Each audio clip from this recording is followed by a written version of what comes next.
좌우 문제가 대두되고 있다. 데라이는 그 시각이라는 별도장을 곳곳에 배치함으로써 주인공들 외에 여러 사람에게 찾아온 고난을 입체적으로 그린다. 유독 실감나는 묘사로 물이 사라진 우리의 미래가 얼마나 적박할지를 생생히 느끼게 한다. 출판사 리뷰였고요. 가뭄으로 인한 사회적 혼란과 개인의 생존 문제를 다루는 소설인 이 책을 어떻게 읽으셨나요? 소감을 나눠주시죠. 예, 이 책이 좀 청소년 소설로서 좀 두꺼운 책이고 그래서 근데 이제 그 가독성은 좋아가지고 끝까지 읽긴 읽었는데 다시 한번 이제 물의 소중함을 알게 되고 실제 이 소설이 소설만이 아니라 언제 우리에게 다가올 그런 미래라고 하는 생각을 가지고 있어서 그 아는 목사님도 그 물을 아주 그 아껴 쓰더라고. 보니까는 그 화장실 내리는 물도 그러고 이런 것을 그렇게 아껴서 쓰는 것을 보면서 구태여 그렇게 할 필요가 있나 이런 생각을 했는데 참으로 물이 없다고 했을 때 우리가 참 목마른 것 또 우리가 이제 살아갈 때 이제 물이 어떤 생존에 꼭 필요한 그런 것인데 오늘 이 소설은 아주 그 물에 관한 자세한 그런 이야기들 어떻게 보면은 기름보다 물이 또 어떤 생필보다 물이 더 소중한 그런 것을 이야기했고 그 자동차의 어떤 그 거기를 비유를 해가지고 또 물의 어떤 소중함을 또 이야기했는데 그 생각이 이제 자세히 안 나네요. 근데 아주 앞으로 이 가뭄 물이 없었을 때 일어날 대혼란과 이런 거 제가 지난번에 캄보디아 갔을 때 보니까는 그 사람들은 그 수상 가옥 여기 살면서 그 하늘에서 내리는 빗물 그걸 이제 받아서 이렇게 먹고 이렇게 강물에 이제 떠 있는 그 물을 이렇게 가라앉으면 그걸 마시고 그렇게 한다 하더라고요. 그 아프리카 사람들 보면은 그 식수가 없어가지고 그 뭐 흙탕물 이것을 이렇게 먹기도 하고 그래서 이제 거기 샘파주기 뭐 그런 지원도 하고 그런데 우리는 이제 뭐 그런 잘 실감 못하니까 그런데 이 소설이 아주 그것을 아주 실감 있게 이렇게 해줬다는 것에 대해서 다시 한번 공감을 100%또 했습니다. 이상입니다. 저는 우선 책을 빌렸고요. 아니 이제 오늘 원래 못 나오기로 돼서 못 나올 것 같아가지고 또 적극적으로 빌리지도 않아가지고 책을 못 읽었어요. 그래서 오늘 이제 원래 일정이 취소돼서 촬영을 해야 되겠다 해서 왔습니다. 그래서 오늘은 저는 좀 많이 듣도록 하겠습니다. 죄송합니다. 저는 어쩌다 이제 농사를 지었었고 농사 지으면서 이제 환경에 대해서 조금 관심을 갖게 된 것 같아요. 이제 공동체 활동을 하면서도 더더욱이 그런데 또 이 책을 우연하게 앞쪽에 이렇게 가니까 책 위쪽에 딱 써 있더라고요. 근데 뭔가 끌리더라고요. 표지가 뭐지? 드라이?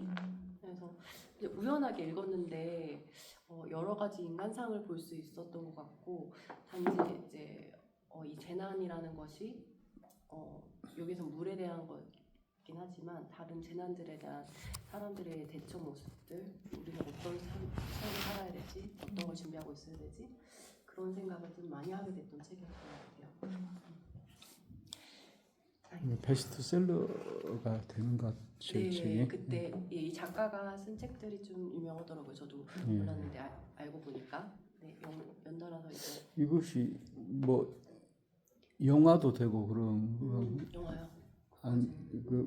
그것이 책뿐만 아니라 뭐 네네네. 시나리오 뭐 이렇게 된 것 같기도 하고.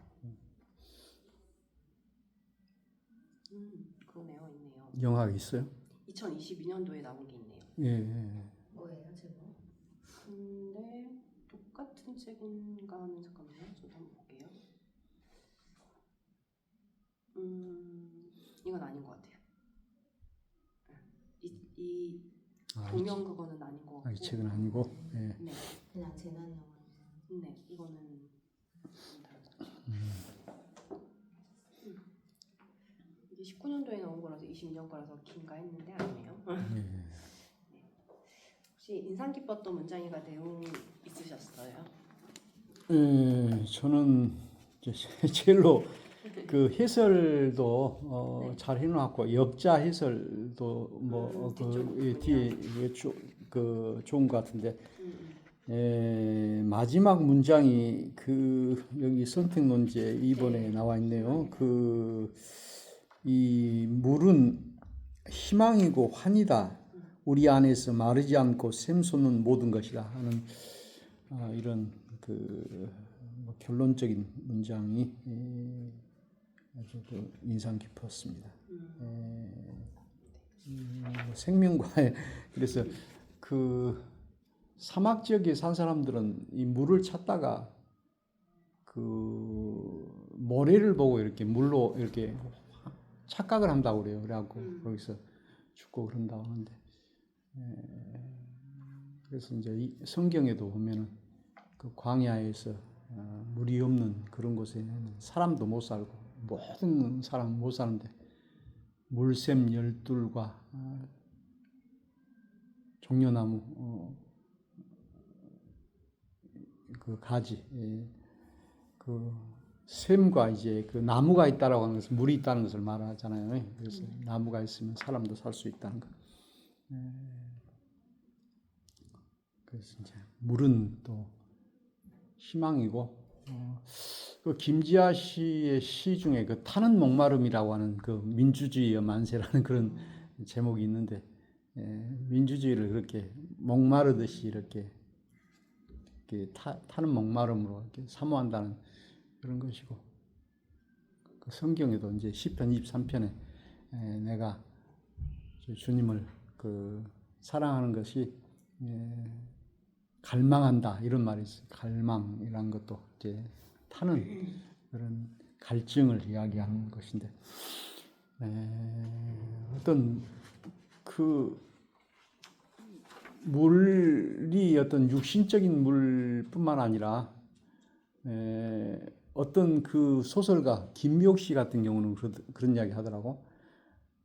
자기는 이제 활자 중독자로서 글이라고 하는 것도 진짜로 이렇게 쓰지 않고는 견딜 수 없는 그런 때가 있다고 그런 것 같더라고. 그래갖고 그때 막 쓴다고 그러더라고. 그러니까 이 글을 쓴다는 것은 하나의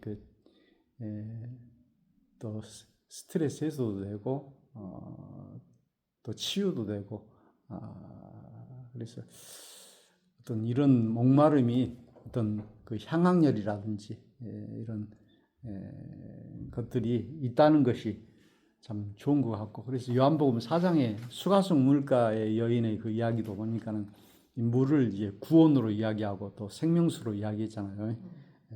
그래서 이제 마지막 희망, 환이다. 그렇습니다. 저도 뒤쪽 부분에 인상 깊었던 장면이 이제 마지막에 정말 그 이제 불에 휩싸이기 전에 딱 하늘에서 뭔가 이렇게 떨어지기 전에 있었던 얘기인데 여기서 이제 옮기신 작가님도 말씀해 주셨는데 살고자 하는 의지를 잃었을 때조차 서로를 구할 힘은 기어이 우러나오는 것이다라는 말 되게 인상 깊었거든요. 뭐라고요? 다시. 살고자 하는 의지를 잃었을 때조차 서로를 구할 힘은 기어이 우러나오는 것이다. 살고자는 의지를 잃었을 때조차 나는 죽을 건데요. 네. 서로를 구할 힘은 우러나온대요. 살고자 하는 의지가 없었을 때조차 네, 누군가를 구할 가능해? 라는 생각도 살짝 들면서 근데 또 이런 상황 이게 진짜 인간의 모습인가? 인간성인가? 그 세월호의 그 학생들이 그렇게 살라고 막 손톱이 다 빠졌다더만 이렇게 저기 네. 그 그런데 어떤 상황에서 의지가 없는 상태에서도 이제 다 포기된 상태에서 이제 죽음을 앞두는 그런 상황에서 또 누군가를 살리고자 하는 그런 마음이 생길 수 있는 건가? 그런 건가? 그러니까 이 책 보면 정말 여러 가지 인간의 모습을 본 것 같아요. 청소년이 읽으면 이게 다 이런 감정들이 이해가 될까? 라는 생각도 좀 들었던 것 같고 네, 한번 청소년 소설로서 이렇게 두꺼운 책이 별로 없죠. 네, 많지 않아요. 그래서 네. 저는 청소년 소설이라서 사실 이제 딱 보고서 이걸 먼저 이제 책을 골로 보고 처음에 가독성이 좀 있길래 재밌네 하고 뒤에 페이지까지 안 보고 그냥 재밌네 잘 볼 수 있겠다 하고서 보니까 청소년 소설이어서 더 좋겠다 하고서 막 읽었는데 나중에 보니까 400페이지가 넘는 거예요. 근데 그래도 한 이틀 만에 다 읽을 정도로 가독성이 있고 내용도 네 괜찮았던 것 같아서 계속 궁금해지는 책이었던 것 같아요. 이제 문제로 가볼게요. 3번 게릿이 매장 안으로 되돌아가고 싶지 않았던 이유는 무엇이었을까요? 이미 단수가 시작됐고 이제 사람들이 이제 사재기를 한다고 하죠. 그래서 이제 사람들이 사러 이제 마트에 갔고 여기에서 이제 게릿은 동생이거든요. 그래서 어쩌면 얼리사라는 친구가 주인공 여기 여러 청소년들이 나오는데 그 얼리사의 동생이에요. 근데 원래 같으면은 이제 가고 싶어 했을 텐데 어떤 상황이었지? 한번 최일수님 네모칸에 있는 거 한번 읽어주시겠어요? 우리는 잠자코 트럭 짐칸에 얼음을 실었다. 참 핫도그 먹고 갈래? 바제 삼촌이 가라앉은 분위기를 띄우려고 물었다. 배불러요. 게릿이 대답했다. 내가 알기로는 있을 수 없는 일이다. 게릿은 그저 매장 안으로 되돌아가고 싶지 않은 것이다. 우리 모두 마찬가지였다. 게다가 어느새 삼삼오오 모여든 사람들이 우리가 트럭에 얼음을 싣는 모습을 지켜보고 있었다. 굳이 둘러보지 않아도 최소 대여섯 명의 눈길이 느껴졌다. 그 매장 안에서 내용이 좀 길어서 그런데 매장 안에서 이 얼음을 대신 이렇게 끌어준다고 어떤 아저씨가 왔다가 네 그냥 가져가려고 하는 그 상황에서 삼촌이 나타났었거든요. 되게 네 눈이 사람들이 막 무서울 정도로 그렇고. 그러니까 이미 지금 사람에 대한 물이 없는 상태예요. 네, 물은 이미 끝났고 얘네는 물 대신 얼음을 구매를 했어요. 이거 녹으면 얼음도 먹을 수 있으니까 하고 얼음을 잔뜩 실었는데 어떤 남자분이 와서 이게 너무 무거우니까 안 나가니까 애들만 하려니까 이렇게 안 되니까 도와주신다고 와서 도와주시거든요. 가더니 갑자기 가져가. 이거 반반 하자. 그런 거죠. 그런 상황이었고 그런 상황에서 이제 삼촌이 있다 보니까 이제 그 사람이 이제 꽁무니 빼고 간 상황이었어요. 그리고 이제 다시 이제 삼촌이 분위기가 싸우니까 이제 분위기 띄우려고 이런 말을 했는데 이런 상황이 다시 돌아가고 싶지 않았던 이유는 뭐였을까? 무서울 이 아이는 10살이에요. 무서울 남자애는. 것 같아요. 이런 상황을 당했던 남자애는 10살이고 이제 누나도 한 고등학생 정도? 그러니까 아무래도 무서웠을까요? 그래도 우리나라는 좀 덜한 것 같은데 어떤 재난이 일어났을 때 미국 같은 데 막 폭동이 일어나잖아요. 막 마트 다 털고 그런 거 보면 이 상황에서 이 문화니까 좀 무서울 것 같다는 생각이 들어요. 특히 어리니까 뭔가 이걸 쟁취해야 된다는 그것도 있겠지만 여기도 보면 막 이렇게 보는 눈들이 있잖아요. 거기에서 좀 두려움이 느껴지지 않았을까. 인간의 어떤 그 한계 상황에 도달하면은 그 윤리라든지 이런 것이 없어져 버리고 그 사재기 같은 것도 일어나게 되고 이제 자기가 살려고 하고 그 전에 그 어떤 실화인데 그 배를 타고 가는 사람이 이제 있었는데 거기 먹을 것이 전혀 없으니까 나중에는 그 젊은 그 소년을 이렇게 죽여가지고 식인종까지 이렇게 그때 파리대왕이 그 아 내용이었죠. 파리대왕이 나온가요? 네네네. 그렇게 하니까는 인간의 어떤 기본 욕구가 식욕이잖아요. 이게 그것을 그러니까 이런 재난 때 미국 같은 데는 막 폭동이 일어나고 뭐 이렇게 총으로 쏘고 그런데 우리나라도 마찬가지일 것 같기도 한데 이제 5.18 같은 때는 뭐 그렇게 큰 저기가 없었다고 그러더라고. 광주나 목포에. 그런데 전혀 없었던 것은 아니고 좀 있긴 있었는데 이 게리시 매장 안으로 되돌아가고 싶지 않았던 그 게리스는 어리기 때문에 또 그런 그 험악한 상황과 맞부딪히지 않고 이제 그래서 그 여름이라고 하는 것이 그 뭐 돈보다 더 귀한 그런 것이기 때문에 그리고 그 사람이 그런 어려운 상황에 닥치면 자기 본성이 드러나는 것 같더라고. 그 전에 우리 교회 그 여신도 그 해수욕장에 한번 이렇게 데리고 이렇게 갔었는데 우리 장로님이 이제 장난한다고 그 여신 물에 빠져버렸어요. 그러니까 막 쌍 욕을 하고 그러더라고. 죽을 뻔하니까. 그런데 이제 그렇게 장난하다가 실제로 이렇게 위험하게 맞아요. 되고 그런 경우도 그럴 수 있더라고. 있어요. 그래가지고 한 번은 그 장난하다가 이제 그 밀려가니까 수영 잘하는 사람이 두 사람 가서 건졌거든요. 그 우리 학생들. 아이고 아찔하더라고. 그냥 그 돈 안 들이려고 이제 그 다리 밑에 그런 데 갔는데 이제 애기가 이제 그 웃기 가지고 놀다가 푹푹 빠진 거예요.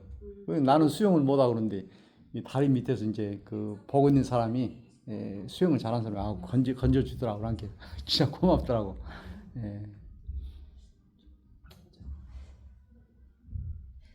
사람들의 눈초리나 그런 상황들이 아이들이 감당하기 되게 무서울 것 같아요. 만약에 내가 아이라도 여기 있는 사람 아무도 진짜 그런 상황 벌써 뭔가가 변하고 있다는 그런 상황에 대해서 되게 받아들이기 힘들어서 그렇지 않았을까라는 생각이 들었습니다. 4번 가볼게요. 켈턴인데 켈턴의 아버지는 이 세상에 세 부류의 인간이 있다고 합니다. 이 의견에 대해 어떻게 생각하시나요? 네모칸 항인가? 예. 아빠는 이 세상에 세 부류의 인간이 있다고 했다. 첫 번째는 양을 닮은 유형이다. 눈과 귀를 닫고 아침 뉴스가 떠먹여 주는 대로 살아가는 사람들. 다음으로는 늑대형이다. 실제로는 사회 규범을 절대 따르지 않는 악한이면서 자신에게 유리할 때만 모범 시민을 가장하는 부류. 도둑, 살인자, 강간범, 그리고 정치인들이 여기 속한다. 이들은 양을 잡아먹으며 호의호식하다가 철창신세를 지기도 하지만 잘하면 인생을 통째로 말아먹고 폐기 처리될 수도 있다. 마지막으로 우리 같은 부류다. 맥크렉은 큰 일가, 난세의 목자들. 그렇다. 겉으로는 늑대형으로 보일지 모른다. 커다란 송곳니, 날카로운 발톱, 필요하다면 폭력을 불사할 의지까지. 하지만 우리가 나머지 부류와 다른 점은 그 사이에서 균형을 잡고 있다는 점이다. 결국 여기에서는 양과 늑대 그리고 목자 이 세 부류로 나누는 것 같아요. 여러분은 이 의견에 대해서 어떻게 생각하시나요? 책을 안 읽어서 그런데 마지막 부류 좀 설명 좀 해주세요. 어떤 양, 늑대 그리고 여기 난세의 목자들이라고 하잖아요. 목자들이 이제 양을 치는 사람들을 말하잖아요. 그래서 들어오세요, 선생님. 어서오세요. 이 집은 다른 집은 이제 준비를 이런 재난에 대한 준비를 전혀 하지 않은 상태였어요. 얘네들은 미리 준비해. 그래서 먹을 것도 어느 정도 있고 심지어 벙커까지 만들어 놓고 다른 데에다 그랬던 사람. 그리고 사람들한테 이제 다가오는 사람들한테 어떻게 해라 이제 살 것을 물을 만드는 방법을 알려준다거나 뭐 선입장을 갈면 이게 물이 될 수 있다, 물이 될 수 있다, 이런 것도 알려주고 이런 것들 알려주는. 네. 이거 읽다 보면은 진짜 목이 마르는 느낌이 들어요. 네, 그렇게 해서 세 명의 이제 세 부류에 지금 4번 하고 있고요. 이 목자라고 하는 것은 네. 그 뭐 좋은 뜻의 목자이면서도 또 다른 이면이 있다는 건가요? 그러니까요. 저도 이 부분에 그러니까 균형을 잡아주는 중간 역할이라고 하는데 준비도 하면서 네 그리고 이제 사회에 뭐랄까 범죄나 이런 걸 하지도 않고 네 또 하지만 사회에서 이제 보여주는 그런 거 그대로 믿고 사는 게 아니라 나름대로 또 준비를 하면서 사는 사람들인 것 같아요. 제가 봤을 때는. 우리 같은 불이다 이렇게 됐네요. 사람들이 이렇게 세 부류의 인간이 있다고 하는데 이 의견에 대해서 맞다고 생각하시나요?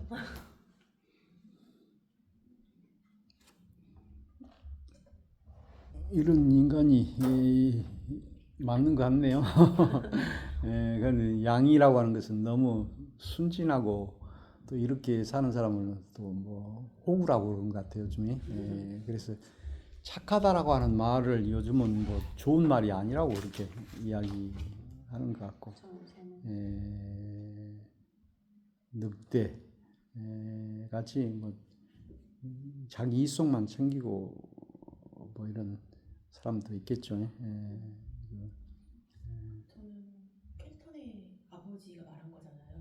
너무 자의식 과잉 같다고 생각해요. 자의식 과잉. 너무 자기 잘난 척하게. 저는 목자가 정확히는 설명할 수 없지만 목자 같은 분, 난세의 목자라고 살 수 없을 것 같아요. 약간 되게 나중쯤 보면 중간쯤 보면은 너무 다행이다. 그러니까 자기들은 다 준비가 되어 있어서 켈턴 아버지는 그러면서 묘하게 사람들에게 약간 그동안 좀 무시받고 괴짜 가족이라고 굳이 왜 저렇게 하고 사냐고 생각을 받았는데 이제 자기가 더 도드라지게 된 거잖아요. 자기가 그렇게 대비했던 그런 게 드디어 와버렸잖아요. 디스토피아 같은 상황이. 그래서 약간 너희 봐봐 내가 옳았지 라는 그런 생각을 하면서 계속 살아왔다가 나중에 무너지잖아요. 큰형 아들 아무튼 거기까지 안 갔죠 아직. 그래서 저는 여기 그렇게 이때는 나중에도 목자 같은 거 자기가 이렇게 부른 거지 전 동의할 수 없어요. 이 의견에 대해서. 네네네. 저는 또 다른 면에서 봤을 때는 어쨌든 세상에서 그냥 진짜 떠먹여 여기서 이제 표현상으로 이제 자기네를 그렇게 표현을 했지만 꼭 그 사람은 아니어도 그 켈턴네 집은 아니어도 어쨌든 중간에 조율하는 사람들은 분명히 있긴 한 것 같아요. 그리고 그냥 진짜 뉴스에서 그냥 보여주는 대로만 그냥 믿고 사는 사람들, 뒷면의 이야기는 모른 채 그냥 속편하게 살아가는 사람들. 저도 어쩌면 그쪽에 속했었던 것 같아요. 저도 그런 거. 네네. 그냥 뉴스 그래 그랬구나. 근데 나중에 알고 보니까 그것은 뭔가를 또 숨기기 위한 터트린 거야. 그럼 알아보려 하지 않았던 사람 중에 하나여서 처음 이거 보면서 그치. 저는 그런 생각도 해봤어요. 그랬다가 뭔가를 이면을 알게 되면 되게 내가 새로운 걸 알았다고 생각하고 그렇구나. 근데 그것조차도 뭔가의 그런 거라는 걸 또 알게 되면 그치. 또 놀라게 되고 약간 끊임없이 생각하고 질문하고 그래야 되는구나. 어떤 것을 비판해야 되고 어떤 걸 받아들여야 되고 내가 수용하고 비판하고 이런 의식적으로 이런 걸 하고 살아가야 되는 게 그게 있어야 되는 주관이 있는 사람으로 살아가야 되는 것 같아서 어떻게 보면 이제 크게 보면은 이 사람은 이제 그런 뜻으로 한 건가? 라는 생각이 들어서 저도 그런가? 라는 생각이 들었던 것 같아요. 이 부분. 또 다른 이제 중국의 그 조조 같은 사람들이 춘추 전국 시대 때 그 조조를 더 간사한 사람이라고 또 말하는 사람도 있고 또 아주 그 지략가다 또 그렇게 또 추앙한 사람도 있고 그러니까 여기서도 이 난세의 목자들 이렇게 했을 때 뭐 양처럼 또 먹히기만 한 사람도 아니고 남에게 피해만 주는 늑대 같은 사람도 아니고 또 이제 이렇게 잘 리드하는 목자면서도 또 잘못됐을 때는 이제 준비하고 방어하는 이런 것도 필요한 것 같고 또 니체가 우리 인간을 세 부류로 이렇게 또 표현하는 것이 있는 것 같더라고. 인간의 기억이 잘 안 나는데 뭐 어린이하고 나중에 온숭이인가 뭐 사람 이렇게 세 사람으로 한 것 같더라고. 이렇게 인간을 표현하는 이 방법들이 다 뭐라고 나와 있어요? 여기? 이게 맞을까요? 예, 세 가지로 나온 거. 세상에는 세 부류의 사람들 이게 맞나? 뭐 짐승으로인가 비교한 것 같아요. 니체가 인간을 쓰레기라고. 니체는 염세주의자라서. 그러니까요. 네. 아마 좋은 내용은 아닐 거예요. 네네. 세 부류의 사람이 있다. 인간은 쓰레기이면서도 그런지 모르고 사는 멍청한 사람과 인간 쓰레기가 되어버렸음을 알아버린 비참한 사람과 그것을 넘어서려고 수고하는 사람. 그것이 아니고 이거 아닌 것 같아요. 또 무슨 이렇게 세 가지로 이렇게 비유해놨더라고.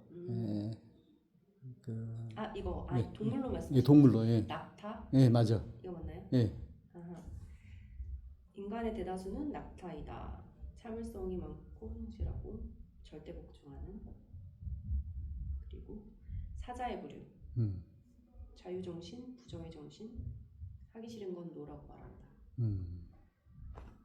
하지만 진정으로 자유롭지 못한대요. 셋째는 어린아이의 부류래요. 어린아이같이 긍정적이고 낭만적인 태도가 진정한 자유로움. 그래서 인간은 궁극적으로 어린아이가 되기를 원한대요. 이상입니다. 그만 낙타는 뭐라고 그랬어요? 낙타요? 예. 순종적이고 사자는 호전적이고 자유를 가지고 있다고 했어요. 예. 어린이는 방금 말했는데도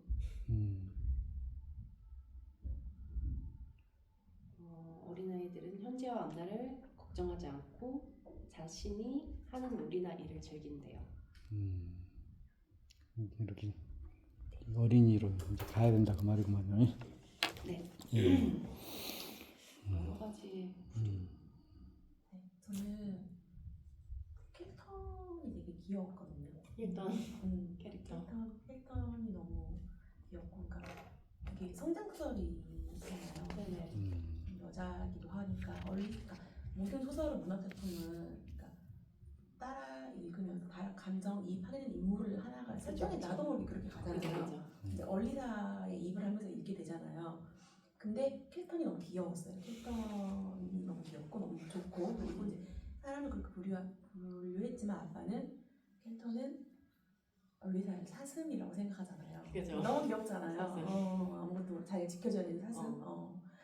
그래서 켈턴이 매력 있고 약간 10대 소녀 츤데레 매력 있고 귀엽고 그러니까 아버지랑 어머니가 되게 극단적이잖아요. 맞아요. 그래서 그걸 딱 감성을 반반을 닮은 것 같다. 귀엽다. 그런 생각하면서 읽었어요. 네, 5번 갈까요? 무기 반대시까지 했던 얼리사의 태도가 바뀌게 된 모습을 어떻게 보았나요? 네, 박수랑 쌤 5번 상자 한번 읽어주실래요? 방금 왜 그랬어? 켈턴이 물었다. 나는 대답하지 않았다. 하기 싫어서가 아니라 더는 할 필요를 못 느꼈기 때문이다. 그 총 내 배낭 안에 있지? 응. 어떻게 쓰는지는 알고 빠삭하지. 나는 내 배낭역 주머니에서 총알집을 꺼내들었다. 한참. 켈턴이 그렇게 불렀다. 네. 켈턴이 처음에 총을 갖고 나섰을 때는 얼리사가 되게 나는 무기 시하는 사람이야. 정말 아니다. 총기 반대. 총기 반대 시하고 왔는데 이거 아니다. 총까지 진짜 이제 뺏어가지고 이렇게 가고 있었거든요. 근데 이제 자기가 어려움을 겪고 나서는 태도가 바뀌는 거예요. 무서움을 느꼈죠. 이런 모습을 어떻게 보셨는지. 세상에 근데 절대는 없는 것 같아. 그러니까 내가 결혼해보지 않고 자식을 키워보지 않고 뭐 나는 절대 뭐 하지 않을 거야라는 말은 이제 못하는 것 같아요. 자식이 생기면서 나도 그럴 수 있겠구나 그런 생각을 저는 많이 하거든요. 아니, 이 엘리사도 그러지 않았을까요? 자기가 위험에 처하고 그때 위험에 처했을 때 이 총의 소중함을 느끼니까 이제 그런 생각들이 바뀌고, 그러니까 사람은 그 절대라는 건 없는 것 같고 상황에 따라서 바뀔 수 있는 생각이 바뀌고 그게 맞는 것 같고 바뀌지 않는 것도 좀 이상한 것 같아요. 저는. 어떻게 보셨나요? 그러니까 이제 그 미국 사회에는 이제 총기를 소지하기 때문에 자기를 지키기 위해서 총을 가지고 있고, 또 이제 함석헌 선생은 이제 비폭력을 주장을 했지만은 5.18 같은 경우는 이제 광주 계엄군들이 들어와서 많이 시민들이 다쳤을 때 시민군들도 이제 그 무기를 들었거든요. 근데 그 상대가 안 되죠. 이 화력이나 이런 모든 것에. 그리고 이제 마지막 그 도청에서도 이제 그 계엄군들이 죽어가는 그런 것들을 보면서 왜 그 성사 남는 그런 싸움을 그렇게 하고 죽어갔을까? 그걸 생각을 해봤는데, 그래도 이제 그런 표현이라도 하고 이렇게 함으로써 그 저항을 했다는 것이 의미가 있는 것 같고, 그래서 이제 과연 뭐 정당방위도 있잖아요. 뭐 여성을 강간하고 했을 때 이렇게 그 해가지고 살인을 했을 때 그걸 이제 정당방위로 되는 경우도 있는 것 같고, 그 전에 미국에 살다 온 그 목사님이 그런 이야기 하더라고. 근데 나는 그 잘 이해는 안 되는데,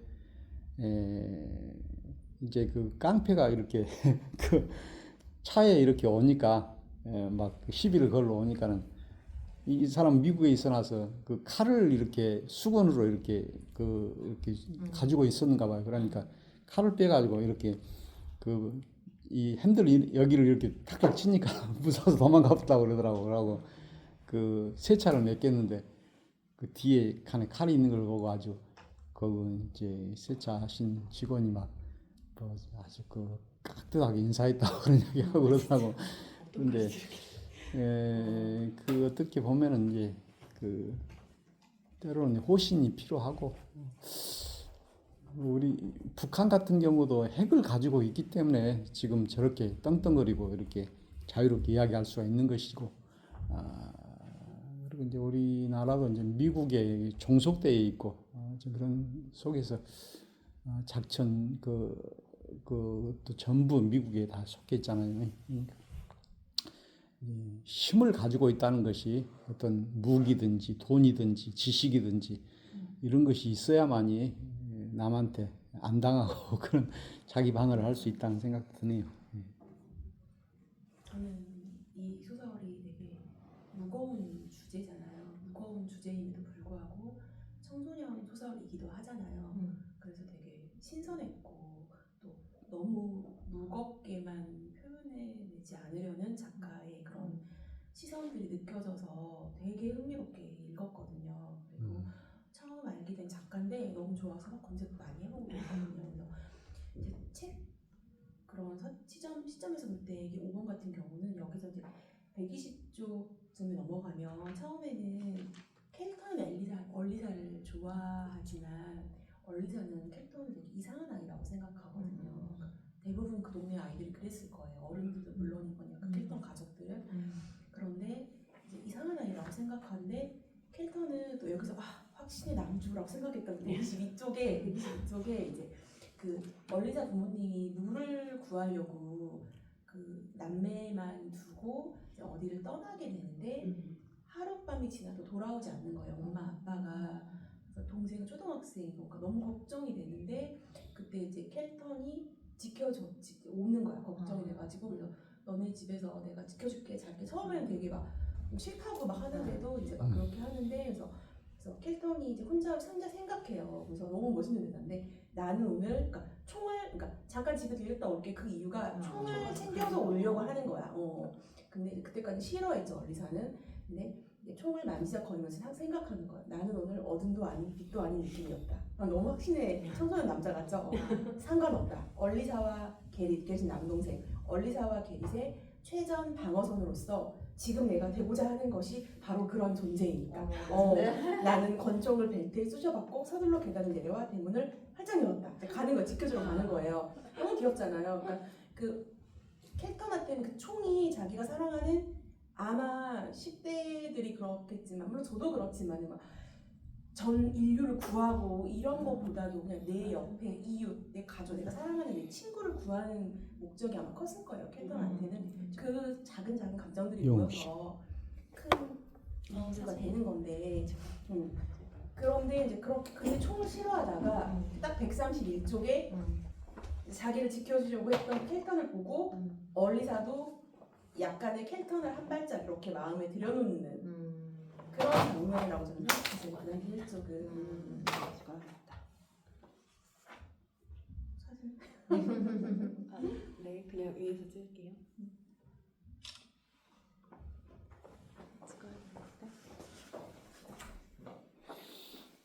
자세히 읽으셨네요. 우리 박수환 씨. 너무 켈턴한테 매력을 많이 느끼신 것 같아요. 네, 저는 켈턴이 되게 매력적이고 그리고 이게 10대 소설이라는 게 저는 굉장히 매력으로 다가오거든요. 맞아요. 이런 재난도 되게 많잖아요. 영화도 되게 많고 맞아요. 그리고 이제 부모님 그러니까 사람에 대해서 이입하는 데 좋아하니까 그리고 켈턴 엄마 아빠도 되게 흥미롭더라고요. 그쵸. 그리고 그 표현하는 방법도 그렇고 엄마는 굉장한 사람들 이웃 생각하는 사회주의자고 그런 표현하는 것들이 되게 또 켈턴의 시점으로 엄마 그쵸, 아빠를 서술해 놓잖아요. 음. 그게 너무 재미있다고 생각했어요. 그러니까 그리고 그 켈턴이 메모를 써놓고 이제 아빠는 되게 싫어하잖아요. 그냥 맞아요. 다른 사람 도와주지 마라. 왜냐면 우리가 한 번 도와주면 막 물밑으로 어쩔 수 없다. 달려가지고 제어가 안 되는 상황이니까 한 번 도와주는 게 아닐 수 있다. 내가 공짜 물을 준다는 게 소문이 나면 사람들이 다 와서 이렇게 폭도가 될 거다. 근데 엄마는 그거잖아요. 물이 저렇게 많은데 아이 분유탈 물도 없는데 좀 주면 어떡해? 약간 이렇게 완전히 극명하게 대비되는 거잖아요. 그래서 이제 엄마 아빠한테 이제 메모를 써놓고 그 얼리사 그 방금 연결된 장면인데 이제 같이 있어주려고 근데 말하면 안 되니까 이제 몰래 쪽지로 그래도 걱정하면 안 되니까 적어놓고 가려고 하는데 이제 거기서 엄마는 걱정 안 해요. 엄마는 이런 식의 사회 참여를 좋아한다라고 써요. 엄마는 맞아요. 근데 아빠는 싫어할 테지만 122조 아빠는 싫어할 테지만 기어이 나를 데리러 와서 스스로 체면을 깎을 일은 없다. 완전히 아빠의 캐릭터잖아요. 그래서 재미있었고 켈턴에 몰입해서 봤어요. 저는 얼리사이면서 켈턴. 그러니까 약간 그거잖아요. 그 왜 우리 그런 연애 소설이나 연애 로맨스물이 재밌는 거는 여주는 남자의 마음을 모르잖아요. 맞아. 근데 우리는 남자의 마음을 알잖아. 맞아. 특히된 이유가 왜 저렇게 하는지 알잖아. 그러니까 그런 마음으로 보니까 재미있고 이제 무거운 주제를 다루고 있는 소설이지만 그래도 이제 10대들의 이야기이기 때문에 여기에 나온 인물들이 여러 사람 나오던데 네, 다 맞아요. 그 청소년들이 다는 이름이에요? 아니고요. 이제 여기서 공항에서 일하는 사람, 기자도 있었고 아나운서도 있고, 그다음에 소방대원, 물을 이제 하는 배급하는 사람, 여러 각도에서 그 시각 이렇게 해가지고 인물이 다 새로운 인물들이 끼어들어요. 여기 보면 회색으로 되어 있는 부분들이 시점이 다 달라서 되게 재밌더라고 이런 부분도. 이게 뭐지 갑자기? 그래서 선생님 저 물어보고 싶어요. 하얀색은 그 네네. 캘리포니아 내에 있는 사람들의 시점이고 회색은 좀 외부에서 바라보는 사람들의 시점인 것 같던데 그런 것도 있는 것 같고 제가 봤을 때는 그 안에 있더라도 그러니까 이 안에 이제 청소년 그들이 아닌 그 외부에서 그런데 또 중간에 또 개입되는 부분이 있어요. 왜냐면 어느 순간 이렇게 뭐 기자가 와서 보는 부분이다. 그 사람 뭐 하는 것 같다. 물 나눠주는 사람도 중간에 나오고 조금씩 나오고 그들은 연관은 되어 있으나 있지만 고통을 직접적으로 그쵸, 그쵸. 2차적으로 고통받지 맞아요. 않는 이 사람의 안에- 실정인 거죠. 네네, 맞아요. 안에 딱 안에 있는 사람은 아니야. 아닌 이렇게 거죠. 네네. 하지만 어떤 또 인물은 그 안에 들어간 사람도 있더라고요. 그 물을 배급하는 사람 중에는 또 있었거든요. 그래서 되게 신기하게 썼다라는. 왜 새로웠어요. 회색으로 구분해 놨을까 음. 이렇게 하면서 그 네. 회색하고 이게 흰색하고 또 네, 틀린 값이네. 시각이 달라요. 네. 그러니까 그래서 저는 처음에 이제 음. 뭐지 회색으로 나갔길래 그래서 저는 이제 아이들 청소년 소설 영어들 소설이니까 소설인가 보다 그러고 처음에 이제 되게 중요한 사람인 것 같아서 메모해 놨던 인물이 있거든요. 맨 처음에 그 공항에서 네, 달력에다가 못 간 돌턴이라는 네네, 친구. 돌턴. 근데 별로 그렇게 나중에는 없어요. 없어지잖아요. 그래서 그러니까 아이들 시점이 아니고 이 회색은 그렇게 이제 깊이 관여된 저기가 아니고 좀 뭔가 그러니까 주인공이 아니라 조연인 거죠. 조연. 네네. 영화로 말하면 음. 조연의 시점. 네, 완전 조연. 조연의 완전 시점. 조연. 그러니까 이런 사람도 있었다. 어쩌면 그러니까. 네, 배경에 이런 부분의 배경이 있었다. 이런 걸 말해주는 것 같아요. 체리 영화 씨가- 같더라고요. 네. 맞아요. 보면서 저도 되게 너무 생생하게 펼쳐져서 이거 영화가 있나라는 생각도 들면서. 영화 같더라고요. 영화로 하려고 하네요. 영화로 나왔다. 이게 좀 몇 년 된 거니까. 맞아요. 이게 19년 거고 저희서 똑같은 동명이 아까 전에 목사님 말씀하셔가지고 봤더니 22년에 같은 게 있는데 그 내용은 아니더라고요. 아니에요. 네, 그래서 영화는 안 됐구나. 네, 그런 것 같아요. 제가 영화를 만든 사람이라면 되게 영화화 하고 싶었을 것 같아요. 읽어보고 그런 생각이 많이 들더라고요. 우리 박수란 선생님이 아주 이해를 잘 하시고 우리 윤영욱 선생님도 논제를 잘 만드신 것 같네요. 이걸 이렇게 논제를 많이 만들었다는 것이 참 대단한 거. 실력이 아주 뛰어나시네요. 사실 엄청 많이 뽑아놨었거든요, 논제를. 할 얘기 너무 많잖아요. 너무 많아서 아. 좋은 말들도 너무 많아서 그래서 그럼 뺀 거요?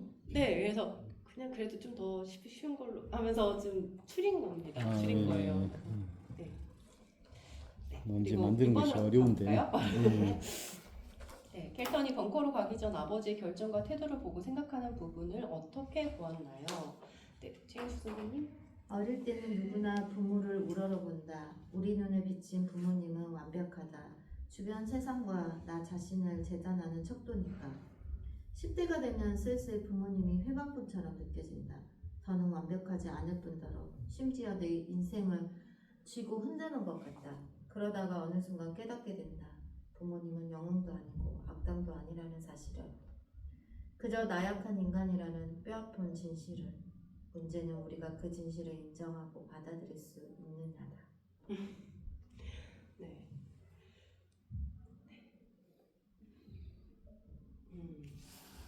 이 부분에서는 이제 친구들이 이제 하룻밤 정도 이제 이 집에서 이제 지내게 됐고요. 이제 아버지가 이 벙커에 가려고 한다. 근데 친구들은 데려갈 수 없다라는 걸 말해줘요. 그리고 나서 이런 약간 독백스러운 이런 이야기가 나오거든요. 그래서 여기다 그러면서도 부모님에 대한 의미? 그러니까 내가 10대였을 때 부모님은 어땠지? 지금은 어떻지? 그런 생각들이 막 들면서 오버랩 되면서 여러분들은 어떻게 생각하는지 이 글을 보고 어떻게 생각하셨는지 알고 싶었습니다. 이제 부모와 자식의 어떤 세대 차가 있는 것 같고, 어떻게 보면은 이제 나이가 들면은 이제 자식은 부모의 말을 잘 안 듣고 어떻게 자식이 리더가 되고 부모가 따라가야 되는 그런 것이 되는 것 같은데,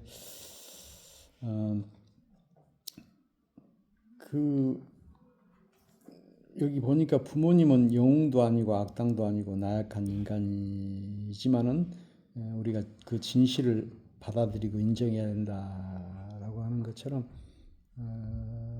어떻게 보면은 이제 오랜 세월이 지나다 보면은 참 부모님처럼 현명하고 또 지혜가 있고 그 이제 아버지가 돌아가신 지가 이제 12년이 넘었지만 지금 생각해 보면은 참 그때 했던 말들이라든지 이런 것이 다시 또 재해석되고 또 깨닫게 되고 존경스럽고 이제 이런 생각을 하는데 그 아버지는 또 부모는 부모로서 우리가 이렇게 받아들여야 된다는 생각이 드네요. 그런데 그때 어떤 목사님이 그런 이야기 하더라고.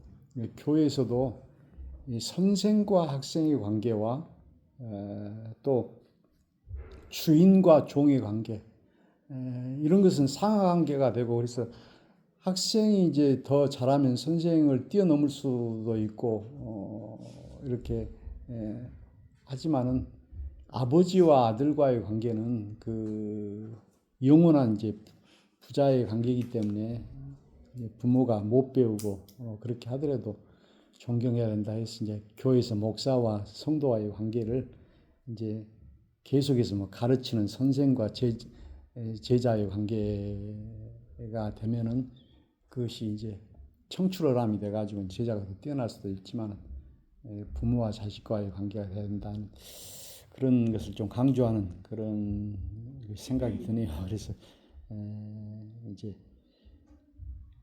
그 여기서 켈턴도 아버지 결정과 태도를 보고 부모님은 완벽하지 못하지만 존경한다, 인정한다 그런 내용인 것 같습니다.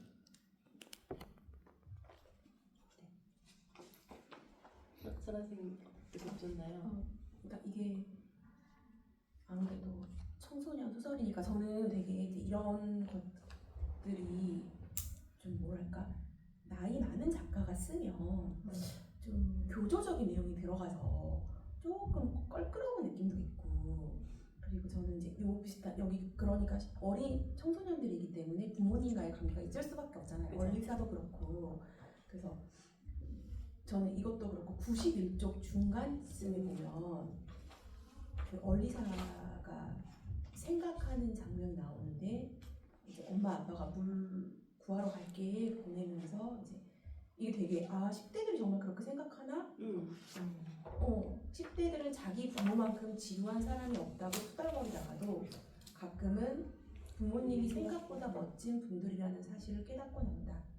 막상 두 분이 떠나고 나니 왠지 어린애처럼 울컥했다. 한번 안아주고 보내드릴 걸. 그러니까 저도 그랬던 경험이 좀 있었던 것 같아요. 10대 때는. 그래서 10대 아이들이 뭐 10대뿐만이 아니고 엄마 아빠를 막 혼내고 잔소리 싫어하면서도 누구보다 사랑받고 싶어 하잖아요. 그러니까 이런 마음 다 있잖아요. 내가 먼저 안아줘야겠다. 우리 아이에게는 그런 생각도 조금 했고요. 그리고 되게 이제 책이 되게 재밌다. 이게 별로 거부감 느끼는 표현이 아니다라고 알아봤는데 이제 작가가 공동 작가잖아요. 네, 혹시 맞아요. 알아보셨어요? 부자가 쓴 거. 네. 그렇죠. 예. 네, 부자더라고요. 음. 이 작가가 50대인 것 같아. 60년생이던 뭐 그런 건데 그럼 아들이 한 20, 30대, 20대, 30대잖아요. 그러니까 어떤 인터뷰를 봤는데 정확히 아들과 제로도가 5대5로 집계됐다고 하는 거예요. 근데 아들은 인터뷰한 건 없어요. 근데 그러니까 아들이랑 했다고 이 책을 이 책을 여기 아들과- 제러드 셔스 부모님이라고 여기 두 개 작가 아들이 나이는 정확히 안 나왔는데 그리고 인터뷰한 건 없고 그 닐은 얼굴 나왔거든요. 인터뷰한 것도 있고 예스리스타에서. 근데 이제 보면은 아마 그런 내용을 하면 아들이 만져줬겠죠. 그러니까 뭔가 거부감이 없이 느껴졌을 것 같아요. 되게 꼰대 같은 느낌이 아니고 되게 맞아. 살아있는 느낌이 되게 많잖아요. 그래서 이런 식으로 작업하는 게 너무 재밌다 그러면서 거기에 뭐 누가 물어보니까 혹시 아들하고 작업해서 장점 단점을 물어보니까 단점은 정말 하나도 없다. 너무 좋다는 거예요. 그래서 너무 서로가 서로에게 이렇게 멋있다. 그런 진짜 특이하다. 특이하죠. 이제 보완도 될 만 수 있고. 작업하는 게 예. 아니고 쭉 같이 몇 권을 같이 작업했더라고요. 이 책만 그런 게 아니라 올해 또세 번째 책이 우리나라에서 나온 게 있다고 하더라고요. 그것도 궁금하더라고요. 그래서 이런 거를 쓰는 작가더라고요. 이런 청소년 소설. 청소년 소설. 되게 가볍지 않게 조금 진지하게. 그러니까 양부터도 너무 진지하잖아요. 그러니까 저도 깜짝 놀랐어요. 처음에 딱 읽고 나서 너무 재밌다. 그래서 아무 생각 없이 이 책으로 해야겠다 하고 했는데 양 너무 어머, 많고 거대한 왜 이렇게 양이 많아? 근데 읽기 전에 압도되는 게 있어요.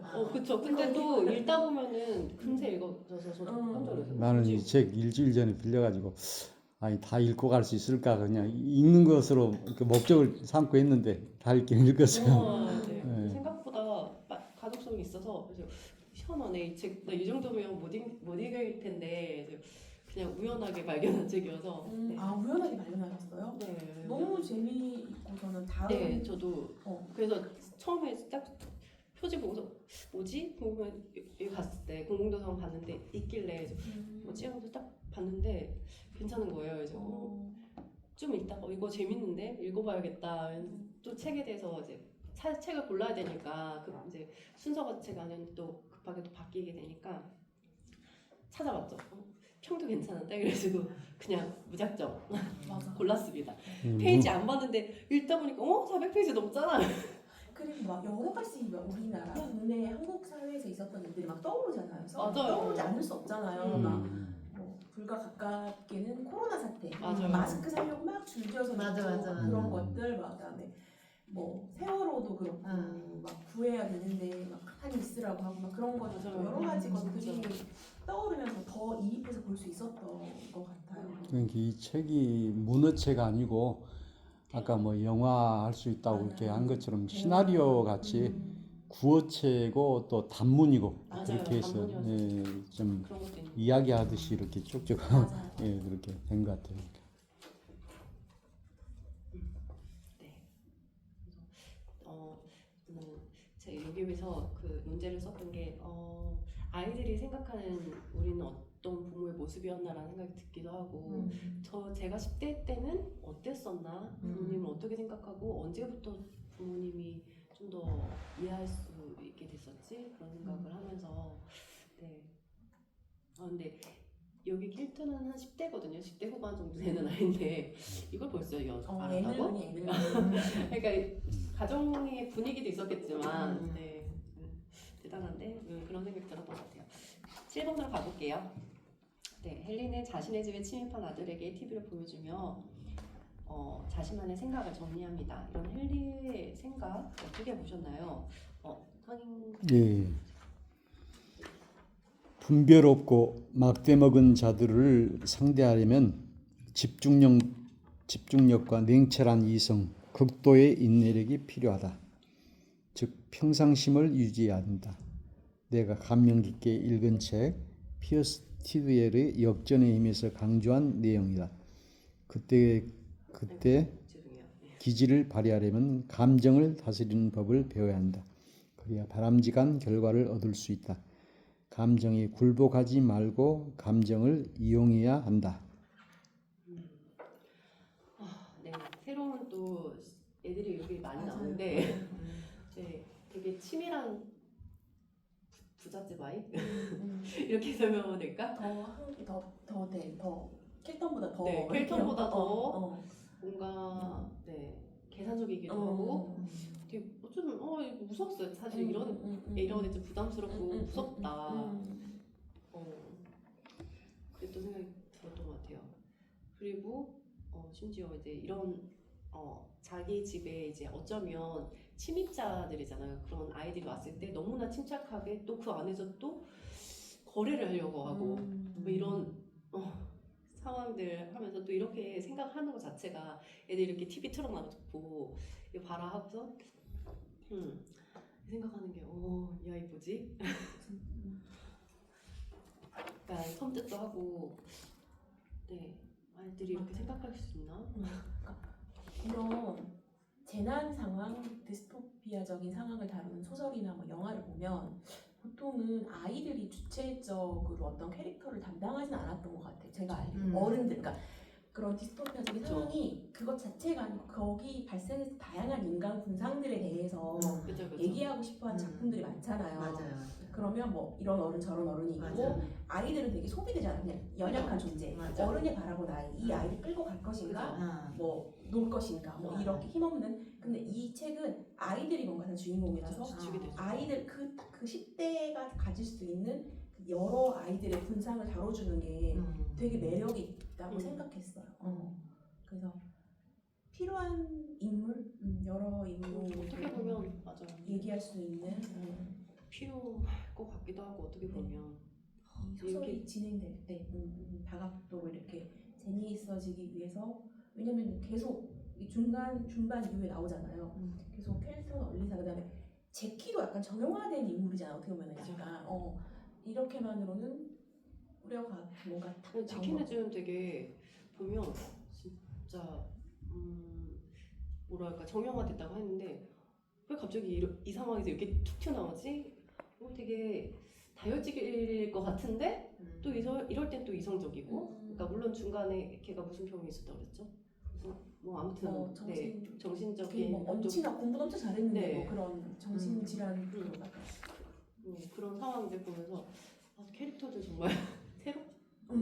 다양한 10대 캐릭터들을 이렇게 둔 거. 근데 요즘 보면은 제가 그런 걸 못 봐서 그런가 봐요. 10대물도 뭐 지금 우리는 뭐 학교에서 재나상 제가 그런 걸 전혀 저도 안 그거 안 봐서 봐서 안 봐서 요즘은 그런 것도 많이 봐야 나오네요. 되나? 애들이 이해해야 되나? 거기서 다양한 인간 분석 딱그 10대에서만 할 수 있는 친구를 도와주고 막 그런 것들 봐야 되나?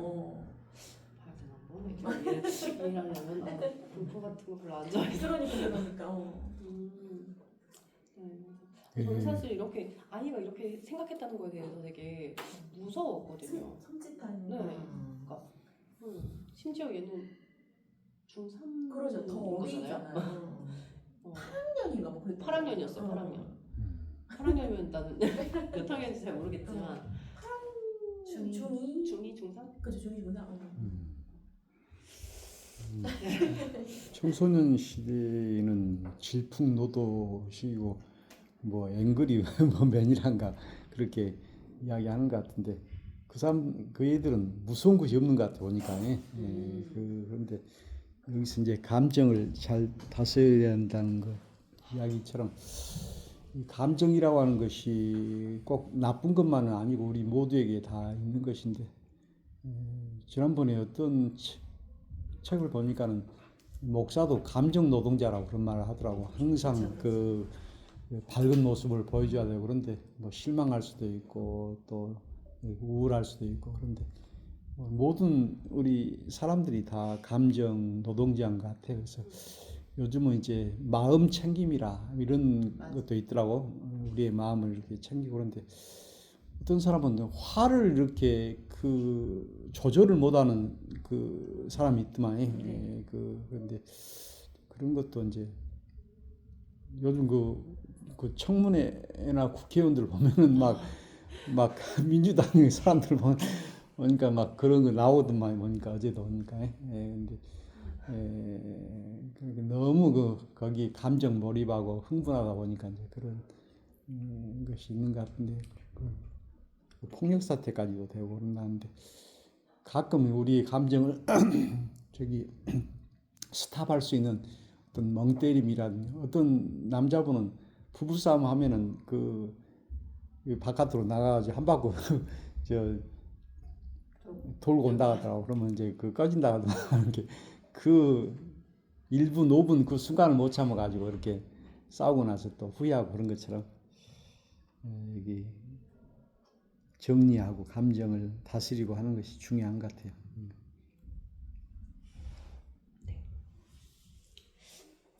또 선생님 말씀 들어보니까 감정에 굴복하지 말고 감정을 이용해야 된다는 이 아이가 현명해 보이기도 하네요. 우리 그 윤영옥 선생님 그때 줌으로 그때 코로나 때 공부할 때 보면 울기를 잘하시더라고요. 감정적인 힘들 때 있으면 또 감정이입이 잘 되는 편이라서 찬양하다가도 울기도 합니다. 교회 다니니까. 좀 그런 것 같아요. 약간 그런 걸로 많이 풀어내는 것 같기도 해요. 공감 능력 좋으시니까. 그런 게 없지 않아 있습니다. 8번 가볼까요? 네. 아이들은 켈턴의 벙커로 향하던 중 체리티가 이끄는 도로에 사람들과 합류하게 됩니다. 서로 싸우지 않는 사람들의 모습을 보고 이야기하는데요. 아이들의 이러한 생각을 어떻게 생각하시나요? 박진영 씨? 아직도 이해가 안 가. 제키가 말했다. 이 사람들은 어떻게 서로 안 싸우지? 여태껏 우리가 봤던 그림이랑은 다르잖아. 자체적으로 시스템을 마련한 거지. 아무나 못하는 일이야. 어느 사람 없고. 나는 이들을 깨우칠 필요를 느꼈다. 공산주의는 이론적으로만 가능해. 물론 인간의 보장은 간과한 이론이지. 여기도 분명 오래가지 못할 거야. 오래갈 필요가 있어. 그 전에 사태가 진정될 텐데 멀리사가 지적했다. 조만간 치고받고 싸우겠지. 다들 그러니까 이제 기가 막힙니다. 네. 방콕 가기 전에 전 힐턴의 집에서 총기 난사 사건이 있고, 네, 그리고 아이들만 떠나게 돼요. 그러던 중에 많은 일이 있어요. 삼촌 차를 빌리러 가서도 이제 또 새로 이제 친구를 만나게 되고, 아까 전에 헨리라는 아이를 만나게 되고, 또 헨리하고 이제 아이들이 이제 벙커로 이제 이동하는 중간에 이제 체리티라는 할머니가 이끄는 이제 도로 위에 꽉 막혀 있었을 거 아니에요. 그러니까 피난길 간다고 막혀 있는 차 안에서 이제 또 사람들이 이제 다 나와서 이제 살궁리해서 하는데, 그 사람들은 지금까지 이제 물이 부족하고 서로 뺏고 뭐 이런 상황이 아니고요. 여기서는 뭔가 평화로워. 그리고 뭔가 아껴주고 사랑이 보이는 거예요. 이 아이들한테 진짜 약간 오아시스 같은 느낌. 그러니까 이제 어떤 아이는 이것을 이제 긍정적으로 보고 어떤 아이는 부정적으로 바라볼 수 없는 시선이 된 것 같아요. 네, 여러분의 생각은 어떠신지? 혹시 영화 콘크리트 유토피아를 네, 보셨어요? 봤어요. 보셨을까요? 거기서도 그런 음. 영화들 많이 생각나고, 거기서 이제 마지막 딱 그 박보의, 그러니까 재난 상황인 거예요. 어떤 내용인지 알죠? 이병헌 나오고 막 재난 상황인데 그 지구상에 어떤 아파트 하나만, 대지진 때문에 다 망가졌는데 아파트 하나만 살아남은 거예요. 그래서 그 아파트로 사람들이 몰려들고 거기 있는 지회를 해가지고 거기서 어떻게 지켜내고 뭐 문자 안겨내고 막 그런 거예요. 근데 막 외부의 사람들이 막 거기로 와가지고 좀 자기들 같이 살자는 식으로 막 쫓아내고 막 방어를 세우고 막 그런 거예요. 어쩌면 진짜 여기 사람들이 그 영화 되게 재밌지, 잘 만든 영화거든요. 근데 그 아파트가 뭐냐면 약간 우리도 아파트 그런 차별 그런 거 있잖아요. 계급 아파트 어떤 계급. 좋은 아파트가 있고 멋진 아파트 A 아파트가 그 아파트는 약간 빌라 옛날 아파트인 거야. 그러니까 어떻게 학교를 가도 그 아파트 사는 애들은 약간 무시하고 그런 아파트인 거야. 근데 그 아파트가 안 무너진 거야. 살아남은 거야. 그 부자 아파트 뭐 예를 들어 좋은 아파트는 무너진 거야. 그래가지고는 근데 막 그 아파트 사는 사람들은 뭐 정치인 뭐 이렇게 막 와가지고 한데 막 하고 막 그런 다양한 인간 군상에 관한 이야기를 해주는 건데, 이제 거기서 이제 박보영하고 박서준이 부부로 나오는데, 박서준은 우리가 살아야지, 우리도 살아야지, 되게 현실적으로.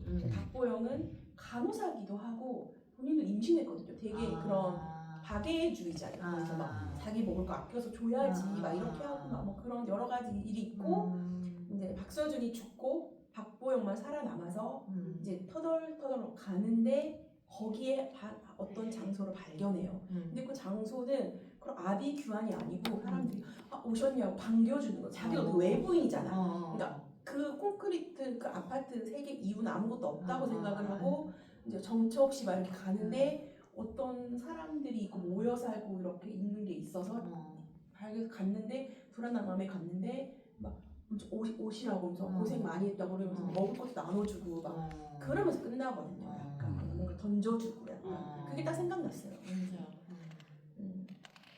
근데 그 사람들도 이제 아직은 그렇게 볼 수 있는 거잖아요. 아직은 뭐 조금 더 인내심으로 견딘 건데 더 장기화되고 누구 하나가 폭동을 일으키고 균열이 생기면 어떻게 될지 모르는 거고, 그게 과연 쭉 이렇게 이어질까 이런 생각도 해보는 것 같고. 나는 아닐 거라고 생각했던 상황들을 아이들은 지금 계속 봐왔기 때문에, 그러니까 그런 기대가 무너져가는 것을 아이들이 봤기 때문에 이런 생각을 할 수도 있겠다. 나라면 난 어떤 방향, 어떤 상황에 어떤 말을 하고 있을까. 기본적으로 인간이 선하냐 악하냐 바라보는 시선도 되게 중요한 것 같거든요. 저는 공산주의나 사회주의가 실패할 수밖에 없는 이유가 인간이 다 선하다는 전제하에서 이게 성립되는 것 같아요.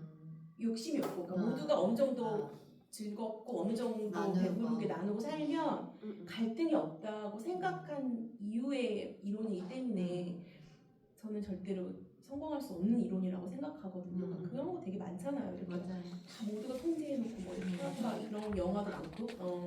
근데 결국은 뭔가 생기잖아요. 우리가 우리 한국 사람들이 좀 다혈질이고 그렇게 하는데 그것이 이제 좋으면서도 이렇게 지난번에도 그 강남에 주차 시비 때문에 그 보디빌더가 그 폭력 행사해가지고 그 봤어. 지금 실형 2년 받아가지고 그것이 강남에 그 보디빌더 가게가 2개가 있는데 그것도 못하고 이제 합의를 하려고 해도 안 되고 너무 알려져. 그런 것처럼 참 우리가 이렇게 좀 요즘 그 컴다운이라는 그 영어 단어가 있더라고.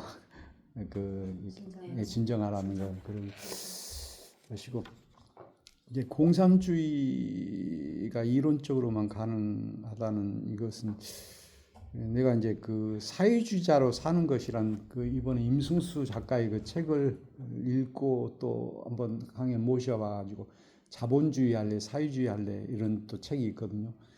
그런데 이제 우리 그 탈북 저기 한 사람들 그 이야기 들어보니까는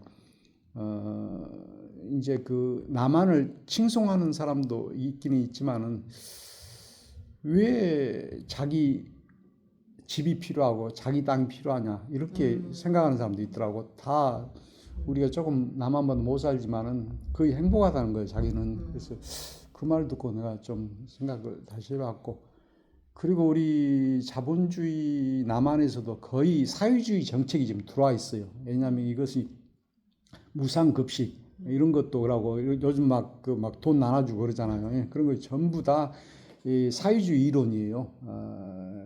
그래서 이제 자본주의는 이제 우리 박순환 선생님이 수학 선생님인데 보니까는 그 계산을 다 하더라고. 자본주의 그 업주가 그 빵가게를 했을 때 그 아무리 노동자가 일을 해도 그 돈이 자본주의 그 업주한테 갈 수밖에 없다는 그 논리를 이렇게 수학적으로 다 이렇게 검증을 하더라고. 보니까 우리는 모르고 있는데 그걸 잉여 가치라고 그렇게 이야기하던가. 그런데 그런 것을 보고 이제 우리가 생각할 때 공산주의, 사회주의, 이제 사회주의 다음에가 이제 공산주의인데 그 사회주의, 공산주의가 소련이 무너졌으니까 그것이 꼭 성공하지 못한다 이런 그 생각은 조금 잘못된 것 같아요. 그래서 내가 다시 좀 더 그 연구해 보려고 하는데 제가 얼마 전에 멋진 신세계를 다시 읽었거든요. 혹시 읽으신 분 계세요? 그러니까 저는 1984는 읽었는데 멋진 신세계를 읽었는데 멋진 신세계가 더 앞선 작품이거든요. 1932년 1년도 작품이에요. 그 1984는 1949년 작품이에요. 근데 그 외에 둘 다 약간 사회주의 비판했다고 통제사회를 비판했다고 알려져 있잖아요. 근데 멋진 신세계는 조금 더 결이 다른 게, 그러니까 지금도 사실은 저희가 사회주의라는 게, 그러니까 1984는 통제와 강압으로 살아가는 세상인 거예요. 그러니까 공산주의처럼, 그러니까 모든 거 통제가 됐지만 통제에 따르지 않으면 엄청난 고통을 받아요. 그러니까 무서워하면서 따를 수밖에 없는 세계관인 거예요. 그래서 그 주인공이 약간 이거 이상한데? 그러니까 사상 경찰 있고 막 그러잖아요. 모두가 감시하고 그래서 이상한데 그러다가 이제 이렇게 하는 건데, 멋진 인생은 정말 통제가 아니고 너무나 안정적인 사회인 거예요. 그러니까 태어나기 전부터 5개의 계급을 나눠가지고 알파벳과 감마 이렇게 나눠가지고, 그러니까 우리가 행복을 찾는 이유가 불행하지 않기 위해서 행복을 찾는 거고, 고통이 있는 이유는 고통을 극복하면 행복이 있는 거라고 생각하잖아요. 그냥 고통을 아예 주지 않는 삶인 거예요. 고통을 주지 않아. 모든 게 넘쳐 흘러. 소비 지향주의예요. 그러니까 그 전쟁이 길어져가지고 인구가 많이 없어지거든요. 그럼 뭐가 문제냐면 소비할 사람이 없는 거예요. 그래서 이제 인구를 만들어요. 공장 시스템처럼 사람을 만드는데, 만들 때 5개의 계급으로 나눠서 뭐 알파, 베타, 감마 나눠요. 그래서 좀 이런 노동을 할 사람들은, 그러니까 왜 사람이 왜 태어나 그 뱃속에 있을 때 그 태아의 혈액에 뭔가 조금 산소 같은 게 부족하면 약간 지능이 약간 부족해지고 그렇잖아요. 그러니까 의도적으로 알파 계급은 다 주고 산소를, 베타 계급은 뭐 80%만 주고 그래서 더 뛰어. 그렇게 만드는 거야. 그러면 세뇌 교육도 엄청 시켜요. 엄청 시키고 뭐 이렇게 좋아하지 않도록 책도 생각하지 못하도록 이렇게 모든 걸 풍성 그러면서 끊임없이 마약을 줘요. 아무런 부작용이 없는 고통을 잊으라고. 그래서 막 그런 것들에 대한 게 나오는데 제가 생각해봤을 때 지금 우리 사회는 1984가 상상했던 미래가 아니잖아요. 그죠. 폭력과 억압으로 통제할 수 없다는 걸 다 모두가 알았잖아요. 오히려 더 먼저 쓰여진 멋진 신세계 같은 시대구나. 헉슬리가 맞았구나. 저는 이런 생각하면서 읽었거든요. 멋진. 너무나 풍요롭게 다 세뇌되어 있잖아요. 이게 사람들 모르지만 넘쳐나고 모든 게 그래서 생각을 안 하는 거야 사람들이. 진짜. 충분히 행복하니까. 충분히 요즘 즐겁고. 10대들이 조금만 힘들면 그 그쵸. 소마라는 마약이 있는데 부작용이 없는 마약이 이제 미래니까 부작용이 없는 마약이 그것만 뭐 딱 1세제곱센티미터거든요. 그거 하나를 먹으면 몇 시간 동안 행복해지고 그런 거예요. 그게 32년작이라고요. 네, 그게 32년작이에요. 뭐야. 멋진 신세계 한번 들어본 것 같고 이렇게 읽어본 것 토론한 것 같은데 다음에 그거 할까요?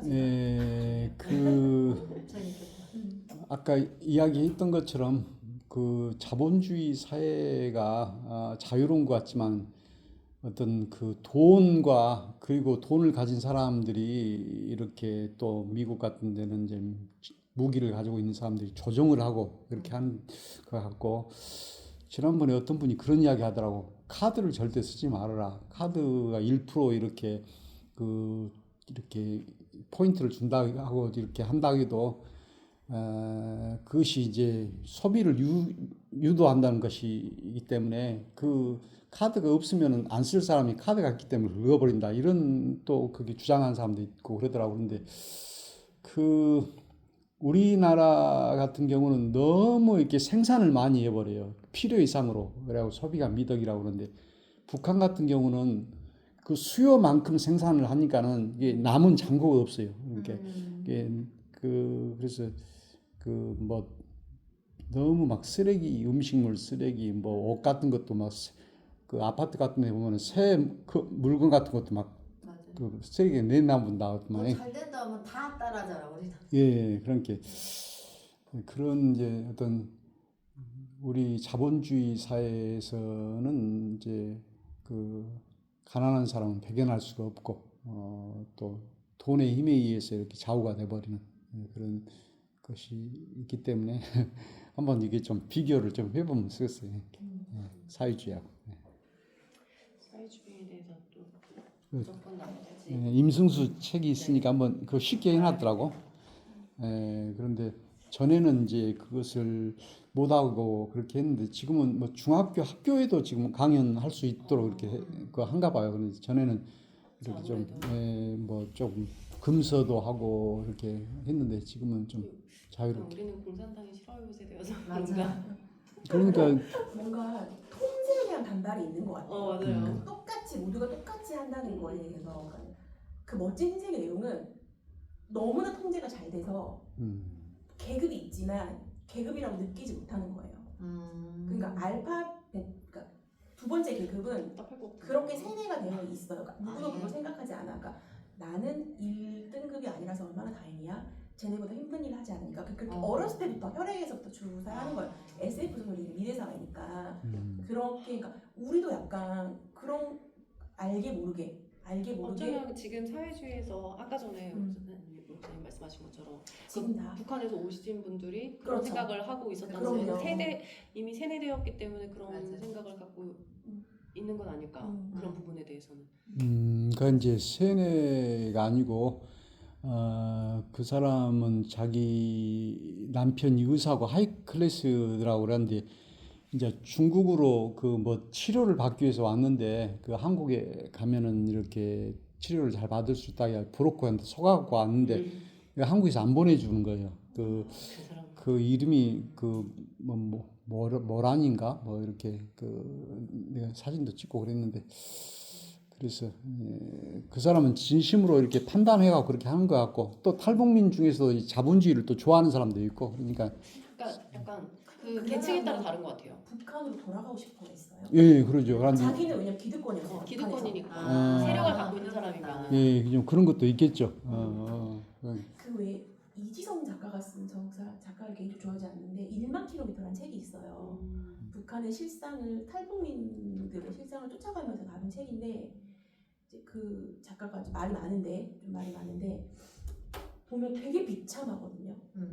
되게 비참한데 약간 우리 정부는 그걸 한쪽 눈을 감고 있죠. 왜냐하면 그게 세상에 드러나면 좋지 않으니까.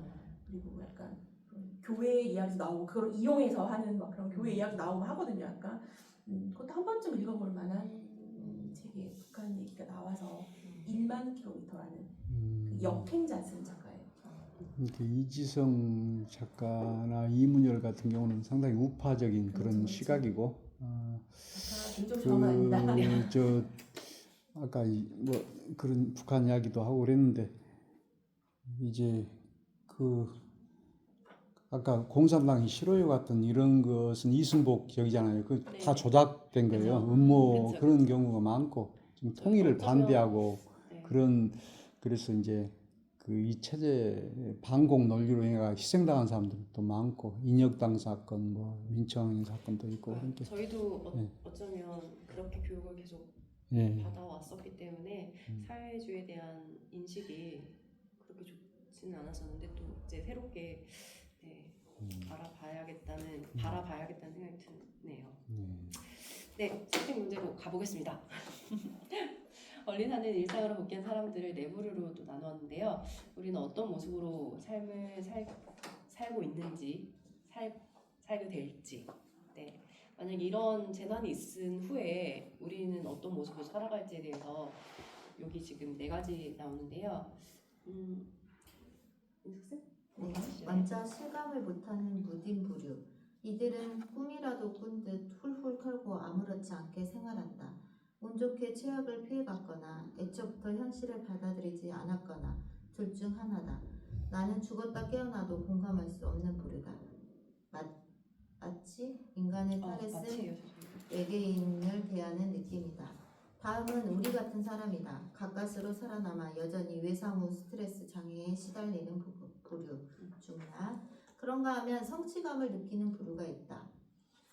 자신도 미처 몰랐던 내면의 무언가를 발견한 이들. 난세의 영웅들. 자신이 진정 쓸모있는 존재임을 자각하고 사태가 끝난 뒤에도 선행을 멈추지 않는 사람들 중 하나. 마지막으로 그림자들이다. 눈치를 보며 통로를 조용히 돌아다니는 사람들. 누가 자신을 알아보고 비난할까봐 살기 위해 저질렀던 추악한 짓을 들추어낼까봐 스스로 떳떳하지 못하니 남의 얼굴을 똑바로 바라보지도 못한다. 여러분은 어떤 모습으로 살아가고 있나요? 아니면 살아가실 건가요? 만약에 그런 재난이 없었다면? 네. 어떤 스타일이세요? 재난을 당해가지고 이렇게 네 부류로 나온 거예요 지금? 네, 재난 다 끝나고 나서 이제 재난 후에? 네네. 예. 얼리사가 이런 부분을 나오거든요. 마지막 부분에서 얼리사가 이거는 아까 전에는 켈턴의 아버지가 나눈 인간의 세 부류였다면 이제 재난이 끝나고 이제 이 재난을 겪은 사람들의 네 부류의 모습을 얼리사가 정합니다. 정해 보는 거예요. 근데 어떤 모습으로 우리는 살아가고 있는지, 나는 어떤 스타일인지 그냥 말씀해 주시면 좋을 것 같아요. 가볍게. 많이 생각났어요. 세월호. 실감을 못하는 무딘 부류일 수 있겠죠. 저는 왜냐하면 직접적인 연관이 없으니까. 그리고 대부분의 사람들이 그렇다고 맞아요. 생각해요. 가까스로 살아남아 외상 후 스트레스 장애에 시달리는 부류는 아무래도 깊이 관련된 사람들이겠죠. 가족도 그렇고. 그다음에 성취감을 느끼는 부류. 좀 물음표 퀘스천만큼. 있을 수도 있겠지만 난세의 영웅이라고 하는 사람들. 아마 뭐 사람을 구하고 뭐 이렇게 몇 명을 구하고 그래서도 그들이 과연 성취감이 아니고 구하지 못한 그렇지. 사람들이 더 가슴 아파하고 약간 그렇지. 그래 퀘스천만큼 그림자. 유권자는 저는 이제 세월호에 빗댄다면 B번은 그런 사망한 아이들의 가족이라면 D는 살아남은 아이들. 아이들이 되게 아이들 인터뷰를 많이 살아남은 아이들 맞아요. 되게 자기가 그 단원고에 나왔다는 얘기를 할 수가 없대요. 맞아요. 사람들이 다 어떻게 볼지 아니까. 그리고 특히 거기서 그 학년 2학년이었다는 그 같은 반 아이들 얘기할 수 없고 그러니까 자기들은 살아남은 아이들인데 뭔가 친구를 버리고 나만 사는 아이 같은 그런 아무도 그렇게 생각하지 않더라도 자기도 그렇게 생각하는 거고 그렇게 생각하는 사람들도 있고 약간 그리고 이제 또 나중에 뭐 대학 이슈 같은 게 터졌잖아요. 그런 메리트를 좀 줘서 맞아, 대학 맞아. 전형으로 그래서 친구들의 죽음을 이용해서 대학 간 아이 막 이런 꼬리표를 달고 있으니까 되게 어디 가서 절대 말할 수 없는 그 자체만으로도 그러니까 숨어서 지내는 말할 수 없다고 하더라고요. 그러니까 얼마 전에 10주기기도 하고 그래가지고 이제 인터뷰 같은 거 부모님들 인터뷰 뭐 그런 인터뷰를 많이 봤는데 저는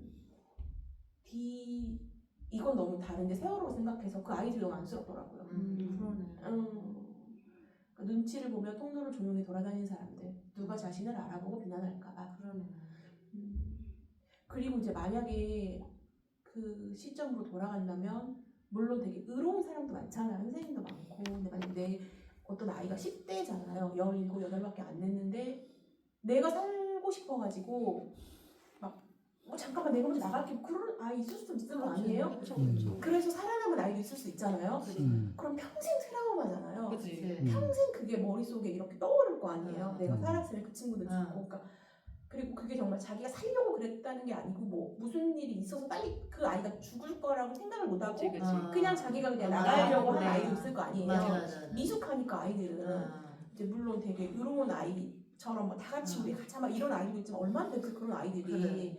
보통은 평범한 아이들이잖아요. 굉장히 힘들게 살고 있다고 하더라고요. 안타까웠어요. 그 어른들의 잘못인데 맞아. 그들의 잘못이 아닌데.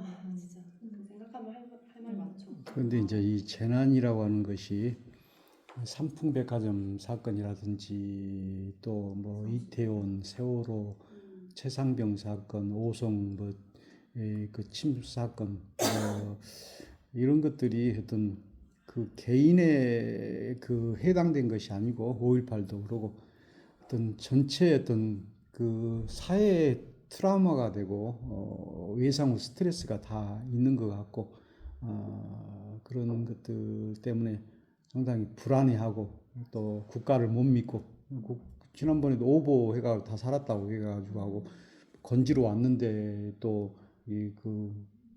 못 오게 이렇게 해가지고 지금도 그 미스터리가 이제 세월호 그 진상 조사가 제대로 안 돼 있고 이런 상황 속에서 그리고 또 살아남은 사람도 외상후 스트레스를 좀 받고 있고 그러니까 이것이 어떤 집단 그 스트레스인 것 같고 지금 5.18 같은 경우도 지금 44년이 됐어도 더 이렇게 확대되고 그래서 이 광주 같은 데는 트라우마 센터가 있는 것 같더라고. 네, 그래서 맞아요.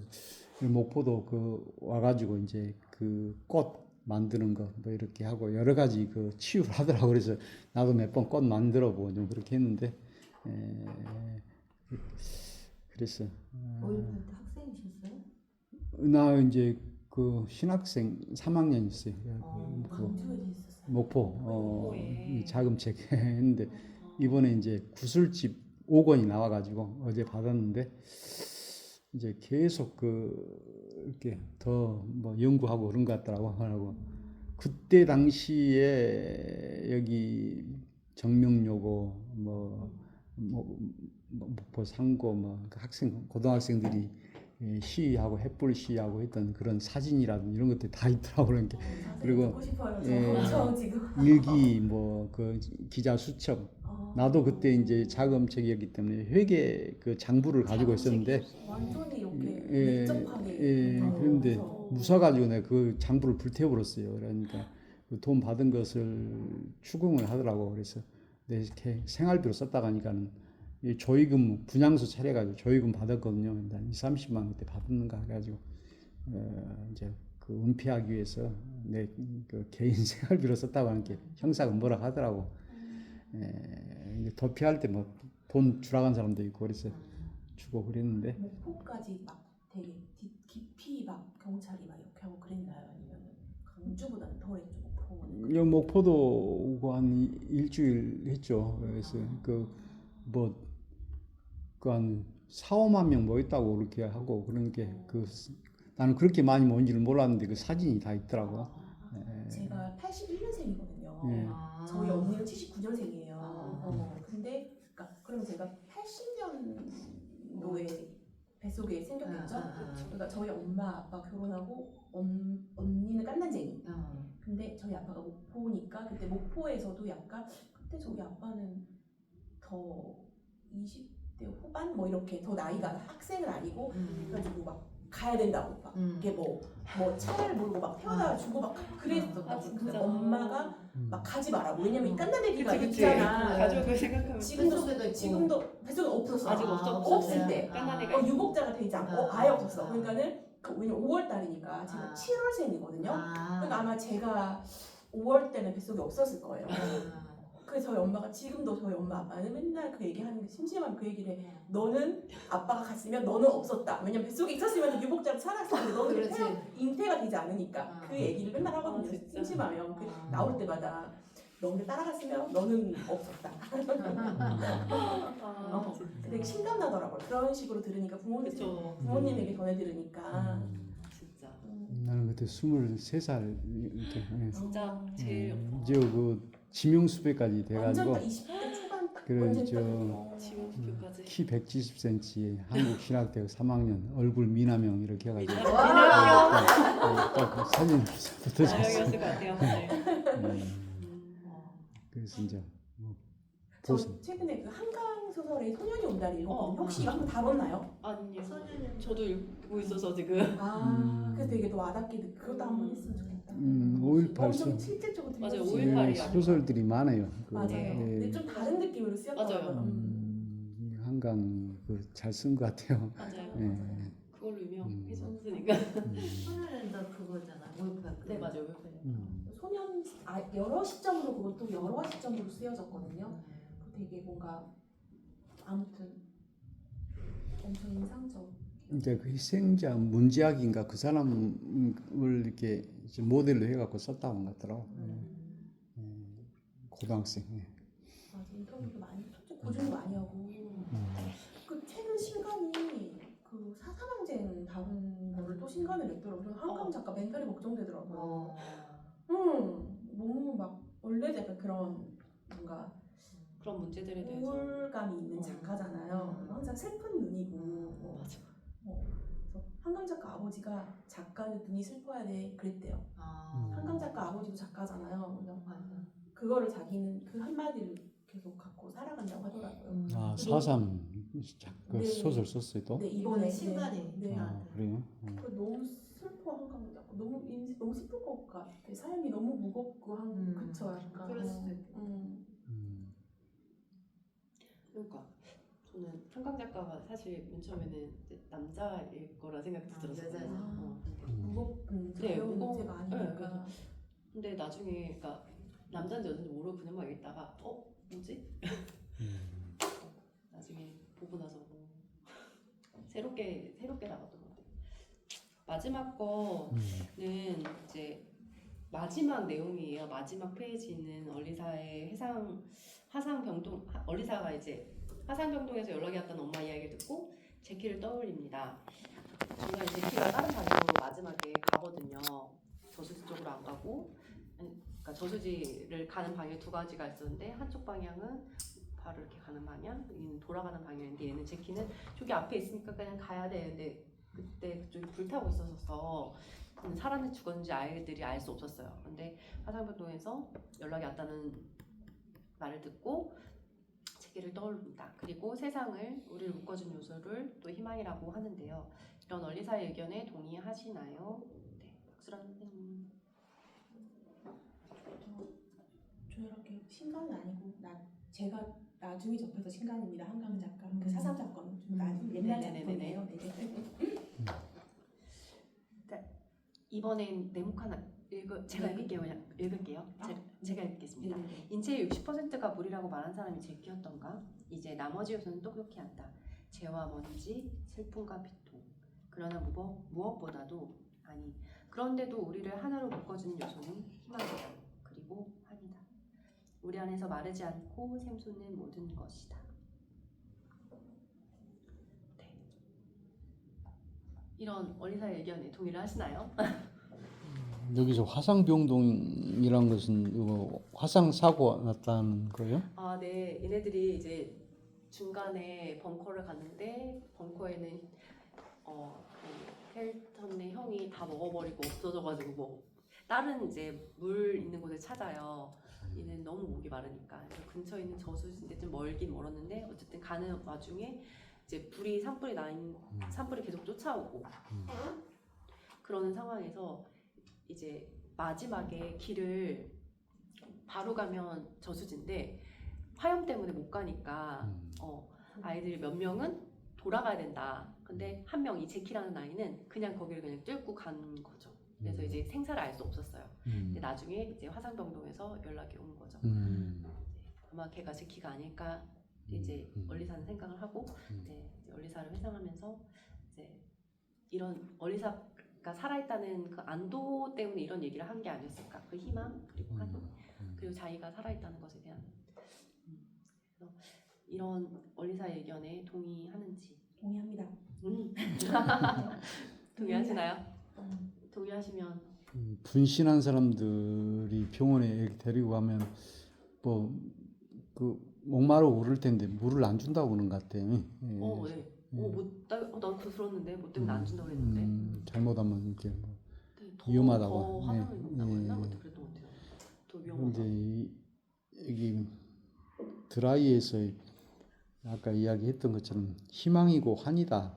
이것이 샘솟 마르지 않고 샘솟는 모든 것이다 하는 것처럼 어떤 그 샘물이 계속해서 이렇게 마르지 않고 솟아나는 것처럼 지난번에 그 지리산 쪽에 이렇게 친구가 이렇게 와가지고 천여림이라 해가지고 가봤더니 계속해서 물이 흐르는 시냇가 거기를 한번 올라가 봤는데 그걸 개발하면 참 좋겠다고 그러더라고. 근데 그런 것처럼 참 우리의 어떤 지식도 계속해서 이렇게 이야기하고 써버리면 없어지는 것 같지만 계속 그 우리가 매달 이렇게 신간 이렇게 하지만은 계속해서 신간이 나오잖아요. 이렇게 지식도 어떤 샘솟는 샘같이 마르지 않고 이것이 또 희망이고 환이란 말이 아주 결론인 것 같습니다.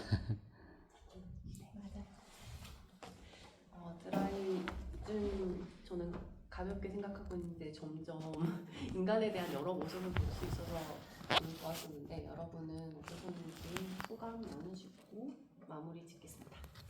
짧게. 저는 청소년 소설이라서 특히 좋았고요. 네. 그리고 저는 약간 연기소설 특유의 그 이상하게 터지는 그런 유머가 아닌가 되게 좋아하거든요. 그런 걸 좋아해요, 되게. 근데 되게 좋았고 그리고 이제 어린이 책, 그다음에 청소년 10대들 책을 읽으면서 여전히 책은 꼭 읽어야겠다. 그리고 특히 이제 우리가 다 큰 어른들이 어린이 책, 청소년 책을 읽어야 하는 이유가 아이들에게 권해줘야 하는 이유도 있지만 그럼 아이들 책은 그럼에도 살아가야 한다는 희망을 항상 주잖아요. 마지막이 굉장히 중요한 것 같아요. 그래서 그렇게 많이들 노력하고 있고 그 작가 인터뷰에서 본 것 같아요. 그럼 미국 영 어덜트 문학이라는 거에서 되게 그래도 굉장히 중요한 역할을 하고 있는 사람인 것 같았어요. 그래서 여러 작가가 있는데 그들은 항상 그걸 노력한다고. 그러니까는 되게 일반 문학 작품은 꼭 세상을 바꿔야지 라고 쓰진 않은 것 같아요. 그렇게 생각하고 쓰는 사람도 있지만 여러 가지 이유로 쓰잖아요. 근데 아동 문학, 청소년 문학, 특히 청소년 문학은 뭔가 세상을 조금 더 나은 방향으로 바꾸고 싶어하는 굉장한 노력과 생각과 고민을 실어서 이렇게 굉장히 두꺼운 책으로 만들어내주는 분들이기 때문에 대단하다. 그래서 읽어볼 만한 가치가 있다. 이렇게 멋진 책이다. 또 읽어야겠다. 다 이 작가 책을. 저도 그 생각이 들었어요. 네, 그래서 아빠랑 아들이랑 같이 5대5로 완벽하게 진짜. 공동 작업을 한다는 게 너무 재미있고 그래서 좀 더 책이 아직 발표된 책들보다 발표할 책이 많을 것 같거든요. 제 생각은. 맞아요. 나중에 생각보다 젊으셔서 잠깐. 그리고 아들이 더 이렇게 더 성장할 맞아요. 남아있을 것 같고 그래서 계속 따라가야겠다. 팔로우 해야겠다. 딱 팔로우. 메모 이렇게 닐 서스터먼 처음 알게 작가지만 네. 그렇습니다. 청소년 소설도 이제 그렇지만 모든 작가나 소설은 우리에게 이제 문제 의식을 던져주는 것 같아요. 그래서 그 여기 드라이도 그러고 그래서 이제 그 문제 의식이 없으면은 그 뭐 소설이 안 되고 드라마도 안 되고 영화도 안 되고 하는 것처럼 어떤 문제점을 딱 던져주는 것 같고 오늘 이게 한번 읽긴 읽었는데 오늘 그 우리 선생님들이 다 자세하게 이야기해서 더 이제 뭐 이렇게 이해가 더 깊이 된 것 같습니다. 아니요. 네, 이제 이렇게 그러니까 이렇게 같이 이렇게 공부하는 것이 참 도움이 많이 되는 것 같아요. 네, 그래서 이렇게 이 독서 모임 이렇게 합니다는 그 김지영 작가가 이번에 목포 시도선 오두막 책도 있는데 그래서 이제 지난번에 윤소희 작가도 한번 했는데 독서 모임의 어떤 필요성과 그런 것들을 어떤 중요성 이런 것을 그 책이나 강의를 듣고 한번 배워보려고 지금 생각하고 있어요.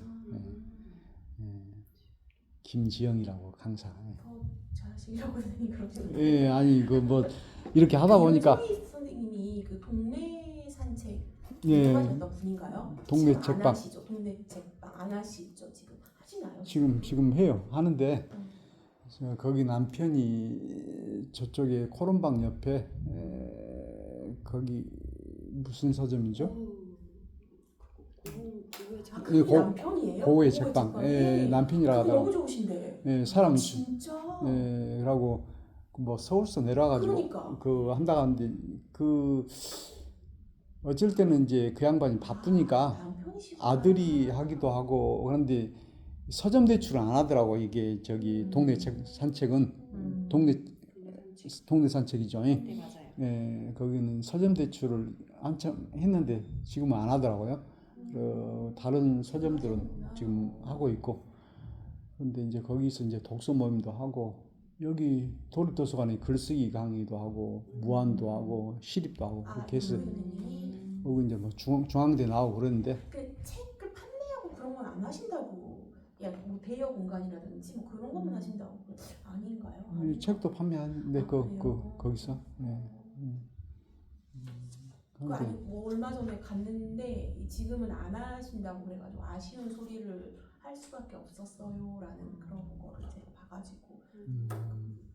근데 2층은 뭐 게스트하우스도 하고 이렇게 뭐 고양이도 좋아하고 그런데 이제 책도 너무 좋아하는 남편분인지 그분인지 예. 몰랐어요. 저희 애도 엄청 좋아하거든요. 나도 거기 예뻐서 좋아해요. 되게 정말 사장님이 진짜 친절하시고 그 여자분도 물론 친절하시지만 그 남자분은 뭔가 이런 전라도 사람이 아니잖아요. 전라도 사람까지 투박함이 없어요. 서울 남자고 나이도 있으신데 저희 아이한테도 엄청 막 이렇게 그 저희 아이가 그림 미술 좋아하니까 뭐 그런 거 책 보면은 뭐 되게 아이에게 되게 따뜻한 시선. 너는 이미 벌써 전문가구나. 이렇게 딱 좀 그런 말 한마디 한마디가 아이한테는 스치듯 지나가는 어른들의 한마디 한마디가 아이에게 엄청 좌지우지하는 게 크잖아요. 그래서 양분이 되죠. 너가 그걸 어떻게 알아서 그게 아니고 뭔가 미술 좀 어려워 보이는 책을 자기가 딱 우리 아이가 골라도 그게 뭐 너는 아직 읽기 어려워 그런 게 아니고 너는 이미 전문가구나 이렇게 딱 얘기를 해주는데 엄청 뿌듯하고 기분이 좋았나 봐요. 아이들은 그 한마디 때문에 가서 또 찾게 되고. 그거를 딱 터치할 줄 아시는 분이더라고요. 그래서 저도 반했어요. 뭐로 자주 못 가지만 나도 몰랐는데 누가 이야기해 주더라고요. 그렇구나. 예. 너무 그렇게 동화 같은 소설 같은 부부에게도 뭐 고민이 중앙대에 있을까요? 나왔던 것 같아 그 삶의 윤소희 작가는. 그 부부 사이에도 너무 제가 생각하는 이상적인 부분이 있겠죠. 난 모르는 그런 생각 많이 해요. 네. 다 말했나요? 인숙쌤? 인숙 인숙쌤. 난 저 읽으려고 예, 지금 맞아. 너무 말씀 말씀 잘하셔. 아, 역시 잘하셔. 꼭 읽어보고 싶네요 진짜. 선생님들 토론 나누고 이거 하면서 또 읽어보고 아이랑도 맞아, 한번 아이랑 읽어봐야 읽어보고. 된다. 맞아요. 주제 자체가 아이들이 되게 맞아요. 흥미롭게 맞아, 느낄 맞아. 것 같고 음. 한 번쯤은 같이 생각해봐도 좋겠다라는 생각이 들어서 저는 방학을 이용해서 한번 읽어볼게요. 이 책 읽으면서 파리대왕이 계속 생각이 났거든요. 사실. 오. 네, 파리대왕도 저 그때 되게 인상이 되게 깊어서 이렇게 인간성에 대한 걸 되게 많이 생각하게 됐던 부분인데 파리대왕 안 읽어봐서 무슨 내용이에요? 들어보고 읽어봐. 그것도 약간 재난에 대한 재난이에요? 그것도 아이들이 주인공이기도 하고 네 아이 청소년. 청소년이었나? 근데 어쨌든 되게 그것도 고전이라서 그러니까 읽어보지. 그래서 여기에도 파리대왕 얘기가 살짝 나와요. 그러니까 권리사가 읽어보지 나오고 못했어. 권리사가 학교에서 뭐 했다 뭐 이런 얘기 나오는데 여기서도 읽어봐야 돼. 네 그건 좀 얇아요. 아, 얇았었어요. 읽어봐야 생각을 안 하고 있었거든요. 네네. 거기서도 이제 사람이 어쩌면 인간성을 버리는 그런 모습들 그러면서 되게 어떻게 해야 되지? 어떤 게 맞는 것이지? 어떤 게 죄인이고 어떤 사람이 죄인이고 그렇게 꼴짓는 건 무엇이지? 그 기준이 뭘까? 이런 생각을 되게 많이 했던 책인데 이것도 약간 그런데 여기서는 진짜 확실히 마지막에도 이제 막 희망인 것이 우리가 가져야 될 것이 희망이라는 메시지 그게 있어야 되게 직접적으로 주잖아요. 그런 네 책이면서. 그러니까 딱 분명하게, 명확해서 좋았어요. 명확하게. 맞아요. 그래서 좋았던 것 같아요. 네 여름이라서 더웠을 텐데 책 읽으시는 분이 않았으니 그런 네, 이거 읽으면서 정말 목마르더라고요. 막 얘네들이 느끼어 보면서 불과 한 달도 안 된 시간이잖아요. 네. 그 짧은 시간 동안 진짜 이렇게 많은 그래도 다 읽고 오셔가지고 이야기가 잘 돼서 아주 좋네요. 맞아요. 감사합니다. 이거 다음 달은 누가 한가요? 그러니까 유지연 쌤. 유지연 쌤이시고 그 날짜를 아 유지연 원래- 쌤. 원래- 유지연 쌤이 방학 때 한 번씩 꼭 하시잖아요. 아 그래요? 8월 달은 계약을 해서 안 되고 7월 달에. 아 7월달 한다 했으니. 예. 유전 쌤 하시고 원래 최인수 쌤, 유전 쌤 이렇게 순서인데 인 쌤이 이번에 일이 있으셔서 저랑 바꿨거든요. 예. 그래서 이제 아예 그냥 앞으로 순서를 바꿔서 아 네. 그러면 7월 이거 방금 올려주셨네요 아까. 네 제가 바꿨습니다. 바꿔놨어요. 그러면은 제가 9월 9월 말일이잖아요. 제가 차라리 8월 달에 해도 될까요? 네, 그러세요. 그럼. 왜냐면 지금 엄청 바쁜 시기거든요. 시험 아. 기간이어가지고 제가 9월 말에는 엄청 지금 막 그러겠다. 가야 되거든요. 왜냐면 그래요? 딱 시험 기간이어가지고 그러겠다. 아마 9월 말도 그냥 10월 제가 초에 8월에 시험을 준비해서 보니까 9월에 할게요. 자 그러면 9월, 8월 이렇게 해주시나요? 제가 8월. 8월 8월에 하고 내가 괜찮아도 돼요? 8월은 8월은 이제 방학 끝나고 끝나고 나서 얼마 얼마 안 안 되니까 되니까 시험 기간이 좀 많이 너무 아, 전국적으로 그쵸, 그쵸. 우리가 없고 그래. 요즘 되게 바쁘. 바빠요. 애들. 애들이 다 시험 날짜가 달라서 범위가 다르니까 그러니까 중간보다 기말이 더 정신없는 것 같아요. 기말 때는 애들 또 정신 차리고 하니까. 그러면 저는 여유가 생겨서 좋죠. 아 그래요? 제가 8월 무슨 책 하고 싶어요? 어린이 책은 되나요? 가벼운 책 할까요? 무거운 책 할까요? 멋진 신생이 할까요? 정해놓고 갈게요. 제가. 그냥 이제 정하십시오. 이제 그런가? 올리시고. 조금씩 올 것 같은데, 그죠? 다음 달에 7월 달에 많이 네 회장 쌤도 오시는 음. 느낌인 것 같기도 하고 주혜 쌤도 다음 달은 못 오시지 않을까? 모르지. 이제 그 마지막 주가 또 피크 휴가 방학 학원 방학 뭐 그때더라고. 그러네요. 어떻게 8월 말, 7월 7월 말. 말. 저는 못 오고 7월 말은 제가 못 네네. 와서 네네. 8월 말은 올 수 있죠. 다들 꽤 응, 일상으로 계약하니까. 복귀하는 맞아. 거니까 그때도 8월 말에 제가 8월 말에 네. 식사는 어떻게 못 해요? 저는 가야 돼요. 12시부터 저 주모임 있어. 어떡해. 아니 오늘 그 동영상 하고 있는데 동영상 하는 그 거구나. 하시는 분이 원래 2시 반에 하는데 오늘 아이 뭐 학교 행사가 있어가지고 오늘만 12시부터 1시까지 하신다고 그래요. 12시? 다 됐는데요 시간? 그러니까 여기 나가서 그냥 바로 하는. 그렇구나. 투연 고생하셨습니다. 네, 수고하셨습니다. 저도 또 수업이 있어서 하고 집에 가서